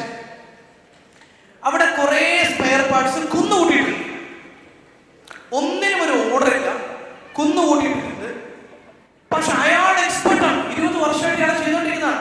അതുകൊണ്ട് തന്നെ ഒന്ന് നോക്കിയെടുത്തു കഴിഞ്ഞാൽ ഏത് സ്പെയർ പാർട്സ്, ഏത് വണ്ടിയാണത്, എവിടെ വെക്കാണെന്ന് പുള്ളിക്കറിയാം. He has lot of experience. അതുകൊണ്ട് തന്നെ പുള്ളിയാണ് ചെയ്യുന്നതെങ്കിൽ എത്ര വലിയ ക്രിട്ടിക്കൽ സ്റ്റേജ് ആണെങ്കിലും ശരി, എത്ര കുന്നുകൂടി കിടക്കുന്ന സ്പെയർ പാർട്സുകളാണെങ്കിലും ശരി, 10 മിനിറ്റ് കൊണ്ട് സാധനം റെഡിയാകും. പക്ഷെ പുള്ളി അല്ലാത്ത ഒരാൾ പോയി കഴിഞ്ഞാൽ സ്പെയർ പാർട്സ് ഈ കൂട്ടത്തിൽ നിന്ന് കണ്ടെടുക്കാൻ തന്നെ മണിക്കൂറുകൾ വേണ്ടി വരും. ക്ലിയർ ആയോ? ഇതാണ് മിക്കവാറും നമ്മുടെ ബിസിനസ്. നമ്മുടെ ബിസിനസ് എക്സ്പീരിയൻസ്ഡ് ആയ ആൾക്ക് അദ്ദേഹത്തിന് ആ കാര്യം ചെയ്യാൻ പറ്റും, ഈസി ആയിട്ട് ചെയ്യാൻ പറ്റും. പക്ഷെ അയാൾ പെട്ടെന്ന് അങ്ങ് നിർത്തിപ്പോകും. നാളെ ഞാൻ വരുന്നില്ല, അല്ലെങ്കിൽ അയാൾക്ക് അസുഖം വന്നു. പുതിയൊരാള് പെട്ടെന്ന് വന്നു കഴിഞ്ഞാൽ റീപ്ലേസ് ചെയ്യാൻ പറ്റുന്ന രീതിയിൽ നമ്മളുടെ വർക്ക്ഷോപ്പ് എഫിഷ്യന്റ് ആണോ? അല്ല, കുന്നുകൂടി കിടക്കുക. അതിൽ നിന്ന് സാധനം തെരഞ്ഞു പിടിക്കാൻ പ്രശ്നം. അപ്പൊ എന്താണ് സിസ്റ്റം? അപ്പൊ എല്ലാം കൃത്യമായി അറേഞ്ച്. എന്നിട്ട് പുതിയൊരാൾ ഫ്രഷർ, അവന് ജസ്റ്റ് ITI കഴിഞ്ഞ് ITI മെക്കാനിക്കൽ കഴിഞ്ഞ് ഇറങ്ങിയിട്ടുണ്ട്, അവൻ വന്നിട്ട് നമ്മുടെ വർക്ക്ഷോപ്പിലേക്ക് കയറുക. അപ്പൊ അവന്റെ കയ്യിൽ നമ്മളൊരു സാധനം കൊടുക്കുന്നത് ഒരു മാനുവൽ. അതിനകത്ത് നമ്മൾ കൊടുക്കുന്നത്, മോനെ നീ വണ്ടിയുടെ റേഡിയേറ്റർ ആണ് പണിയുന്നതെങ്കിൽ സോ സ്റ്റെപ്പ് നമ്പർ 1 റേഡിയേറ്ററിന്റെ പാർട്സ് റാക്ക് നമ്പർ 17 ഇന്ന പാർട്സ് എടുക്കും, അത് എടുത്തുകൊണ്ട് വരണം. Step number 1. സ്റ്റെപ്പ് 2 അതിന്റെ ബട്ടൺ സ്ക്രൂ അഴിക്കണം. സ്റ്റെപ്പ് നമ്പർ 3 ഇങ്ങനെ ഓരോന്നും ചെയ്യേണ്ടതിന്റെ ഓപ്പറേറ്റിംഗ് മാനുവൽ നമ്മൾ എഴുതി വെച്ചിട്ടുണ്ട്. അവൻ അത് നോക്കുന്നു, അവിടെ നിന്ന് എടുക്കുന്നു, ചിത്രത്തിൽ പറയുന്ന പോലെ ഇത് അഴിക്കുന്നു, വെക്കുന്നു. ഇവൻ ഒരാഴ്ച ഇത് ചെയ്യുമ്പോഴേക്കും ഇവന്റെ കയ്യിൽ മാനുവലും ഉണ്ട്, അതുപോലെ തന്നെ സ്പെയർ പാർട്സിന് കൃത്യമായി അറേഞ്ച് ചെയ്തിട്ടുള്ള റെക്കോർഡുണ്ട്, ലോഗുണ്ട്. 20 വർഷത്തെ എക്സ്പീരിയൻസ് ഉള്ള ഒരാളെ ഒരാഴ്ച കൊണ്ട് നമുക്ക് റീപ്ലേസ് ചെയ്യാൻ പറ്റില്ലേ? ഇങ്ങനെ പ്രോപ്പറായിട്ട് വെച്ച് കഴിഞ്ഞാൽ ദാറ്റ് ഈസ് കോൾഡ് സിസ്റ്റം. സിസ്റ്റത്തിന്റെ എഫിഷ്യൻസി എന്താണെന്ന് ചോദിച്ചു കഴിഞ്ഞാൽ പേഴ്സണൽ ഡിപ്പെൻഡൻസിയിൽ നിന്ന് പ്രോസസ് ഡിപ്പെൻഡൻസിയിലേക്ക് ഓർഗനൈസേഷനെ മാറ്റുക. വ്യക്തികൾ പോകും, വ്യക്തികൾ വരും. ആര് വന്നാലും ആര് പോയാലും നിങ്ങളുടെ പ്രോസസ്സിന്റെയോ നിങ്ങളുടെ പ്രോഡക്റ്റിന്റെയോ ക്വാളിറ്റിയിൽ മാറ്റം വരുത്താത്ത രീതിയിൽ നിങ്ങളുടെ പ്രോസസ്സിനെ കൃത്യമായിട്ടും ഡിഫൈൻ ചെയ്യുന്നതിന്റെ പേരാണ് സിസ്റ്റം. ആ സിസ്റ്റം നിങ്ങൾ ബിൽഡ് ചെയ്ത് കഴിഞ്ഞാൽ ഒരു ബ്രാഞ്ച് നിങ്ങൾ എങ്ങനെയാണോ റൺ ചെയ്യുന്നത് അതുപോലെ നിങ്ങൾക്ക് 100 ബ്രാഞ്ചും റൺ ചെയ്യും. ഒരു ബ്രാഞ്ച് റൺ ചെയ്യാൻ സിസ്റ്റം ഉണ്ടെങ്കിൽ 100 ബ്രാഞ്ചും ആ സിസ്റ്റത്തിൽ റൺ ചെയ്യാം. And customer will experience the same. System ഇല്ലെങ്കിലോ മെക്കാനിക് ആയ നമ്മളും വേണം, നമ്മുടെ കൂടെ കാലങ്ങളായിട്ട് മെക്കാനിക് എടുത്തുകൊണ്ടിരിക്കുന്ന അവനും വേണം ഈ പണിയെടുക്കാൻ. അപ്പൊ നമ്മൾ എന്താ ചെയ്യുന്നത്? ടീമിന് എഫിഷ്യന്റ് ആയ സെറ്റ് ആയി കഴിഞ്ഞാൽ സിസ്റ്റം കൊടുത്തേക്കണം. സിസ്റ്റം കൊടുത്തില്ലെങ്കിൽ ഈ നല്ല ടീമിനെ കൊണ്ടും നമുക്ക് പ്രൊഡക്ടിവിറ്റി ഉണ്ടാക്കാൻ പറ്റുന്നില്ല. ക്ലിയർ ആയോ? ക്ലിയർ? സോ സിസ്റ്റമാറ്റിക് ആക്കാൻ വലിയ കോംപ്ലിക്കേറ്റഡ് 2-3 ഐറ്റമേ നോക്കുള്ളൂ. ഒന്ന് customer related process, 2 operational process, 3 management process. ഇങ്ങനെ ഒരു 3 ടൈപ്പ് ഓഫ് ആക്ടിവിറ്റി നമ്മുടെ അതിനൊന്ന് ലിസ്റ്റ് ഔട്ട് ചെയ്ത് പ്രോസസ് ആക്കി കഴിഞ്ഞാൽ നിങ്ങൾക്ക് എന്ത് ചെയ്യാൻ പറ്റും? നമ്മുടെ ബിസിനസ്സിന് സിസ്റ്റമാറ്റിക് ആക്കാം. So develop A team and develop system. System വെച്ച് കഴിഞ്ഞാൽ പിന്നെ നമ്മൾ എന്ത് ചെയ്യണം? ആ സിസ്റ്റത്തിൽ എത്രമാത്രം ടെക്നോളജി ഇന്റഗ്രേറ്റ് ചെയ്യാൻ പറ്റും നോക്കാം. ടെക്നോളജി ഇന്റഗ്രേഷൻ ERP വെച്ചുകൊണ്ട്, പ്രൊഡക്ഷൻ സോഫ്റ്റ്വെയർ വെച്ചുകൊണ്ട് വന്നു കഴിഞ്ഞാൽ ഇപ്പൊ നിങ്ങൾക്ക് ഓൾറെഡി നമുക്ക് എന്തുണ്ടാവും? കൗണ്ടറിൽ സോഫ്റ്റ്വെയർ ഉണ്ടാവും. പക്ഷെ പ്രോസസ്സിനെയും കൂടെ നമുക്ക് സിസ്റ്റം ആക്കി കഴിഞ്ഞാൽ കോസ്റ്റ് കൺട്രോളിങ് പോസിബിൾ ആണ്, ഓരോന്നിനും ഫോർകാസ്റ്റിംഗ് പോസിബിൾ ആണ്, എത്ര വേണ്ടി വരും, ക്യാഷ് ഫ്ലോ ഫോർകാസ്റ്റ് ചെയ്യാൻ പറ്റും. ഇത് രണ്ടും വന്നു കഴിഞ്ഞാൽ നമുക്ക് ഏറ്റവും ഇമ്പോർട്ടൻ്റ് ആയ ഒരു സാധനം കൂടെ കിട്ടും. ഡാറ്റ എന്ന് പറയുന്നൊരു സാധനമുണ്ട്. ഡാറ്റ ഡ്രിവൻ ടെക്നോളജി ഇന്റഗ്രേറ്റ് ചെയ്യുമ്പോൾ നമുക്ക് കിട്ടുന്ന ഏറ്റവും വലിയ ബെനിഫിറ്റ് ആണ് ഡാറ്റ. എത്രയാണ് നമുക്ക് ഓരോ സ്ഥലത്തും എന്തൊക്കെ റിപ്പോർട്ടുകളാണ് വേണം, അക്കൗണ്ട്സിന്റെ എഫിഷ്യൻസി എത്രയാണ്, പ്രൊഡക്ഷൻ ടീമിന്റെ എഫിഷ്യൻസി എത്രയാണ്, ഓരോ എംപ്ലോയിയുടെയും എഫിഷ്യൻസി എത്രയാണ്. സോ നമ്മുടെ കയ്യിൽ നമ്മുടെ ബിസിനസ് നടക്കുന്ന ഓരോന്നിന്റെയും പ്രോപ്പർ ഡാറ്റ ഉണ്ടെങ്കിൽ മൈ ഡിയർ ഫ്രണ്ട്സ്, ഡിസിഷൻ ഈസിയാണ്. യൂറോപ്പിൽ നിന്നിട്ടും അമേരിക്കയിൽ നിന്നിട്ടും ബിസിനസ്സിൽ എന്താണ് നടക്കുന്നത് കൃത്യമായിട്ട് അറിയാൻ പറ്റും. ആരൊക്കെയാണ് പെർഫോം ചെയ്യുന്നത് ചെയ്യാത്തതെന്ന് അറിയാൻ പറ്റും. 5 കൊല്ലം ഇപ്പൊ നിങ്ങൾ ഇൻക്രിമെന്റ് കൊടുക്കുന്നത് എങ്ങനെയാണ്? സ്റ്റാഫ് നിങ്ങളോട് ചോദിക്കണേ എനിക്ക് ഇൻക്രിമെന്റ് വേണം. എന്തിന്റെ അടിസ്ഥാനത്തിലാണ്? സർ ഞാൻ 10 വർഷമായിട്ടുണ്ട്, 11ാമത്തെ വർഷത്തിലേക്ക് കടന്നു, എനിക്ക് ഇൻക്രിമെന്റ് വേണം. അവന്റെ പ്രൊഡക്ടിവിറ്റി മെഷർ ചെയ്യാനുള്ള എന്തെങ്കിലും ടൂളുണ്ടോ? അവന്റെ റിസൾട്ട് മേക്കിംഗ് എബിലിറ്റി മെഷർ ചെയ്യാനുള്ള ടൂളുണ്ടോ? അവന്റെ കമ്മിറ്റ്മെന്റ്, ഡെഡിക്കേഷൻ, റിസൾട്ട് എങ്ങനെയാണ് പ്രൊഡ്യൂസ്, കസ്റ്റമർ എത്ര കസ്റ്റമർ ഹാൻഡിൽ ചെയ്യുന്നു, എത്രയാണ് ഉണ്ടാക്കുന്നത്, മെഷർ ചെയ്യാനുള്ള ടൂളുണ്ടോ? ഇല്ലെങ്കിൽ, സിസ്റ്റവും ഡേറ്റയും ഇല്ലെങ്കിൽ നമ്മൾ ആവശ്യമില്ലാത്ത ആളുകൾക്ക് ശമ്പളം കൊടുത്ത് നിർത്തിക്കൊണ്ടേയിരിക്കും. ആവശ്യമുള്ളവൻ വളരാനുള്ള സാഹചര്യം ഇല്ലാത്തതുകൊണ്ട് അവൻ പൊക്കൊണ്ടേയിരിക്കും, അവൻ വിട്ടുകളയും. സിസ്റ്റം ഇല്ലെങ്കിൽ കഴിവുള്ളവൻ നിൽക്കില്ല, കഴിവില്ലാത്തവന് പോവുകയും. നിങ്ങളെ കൂടുതൽ സിസ്റ്റം ഇല്ലാതിരിക്കുകയും നിങ്ങളുടെ കൂടെ കുറെ കാലം നിൽക്കുന്ന കുറെ ആളുകളുണ്ടെങ്കിൽ അത് പലരും പ്രത്യേകിച്ച് കഴിവില്ലാത്തതുകൊണ്ട് കൂടിയാണ്. പോയിട്ട് വേറെ എവിടെയും കിട്ടാൻ ഇയാളെ പറ്റിച്ച് പോകാൻ ഏറ്റവും നല്ലതെന്ന് മനസ്സിലാക്കി നിൽക്കുന്നവർ എല്ലാവരുടെയും അല്ല കേട്ടോ, ചിലർ കമ്മിറ്റഡ് ആയിട്ട് നിൽക്കുന്നവരുണ്ട്.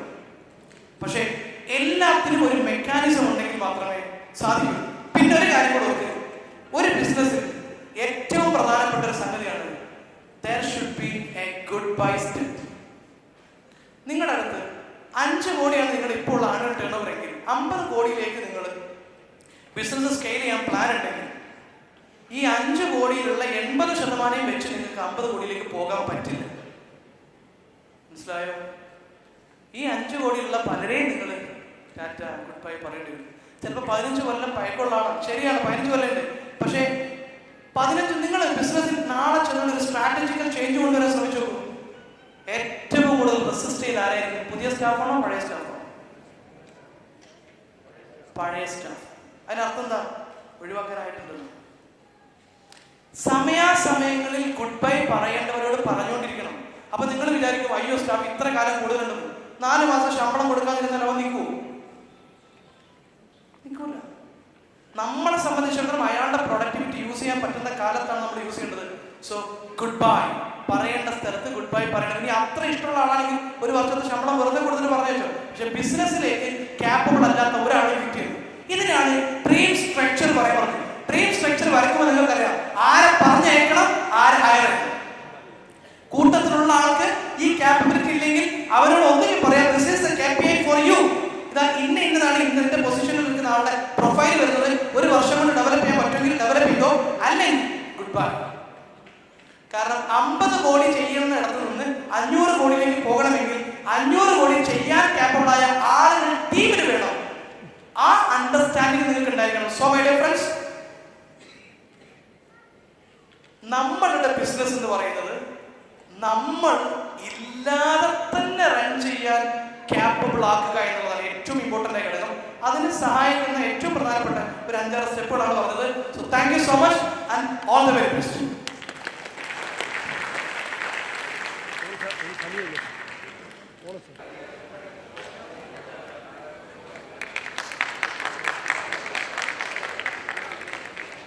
Thank you, Mr. Razak Benjali and Dr. Mubashira.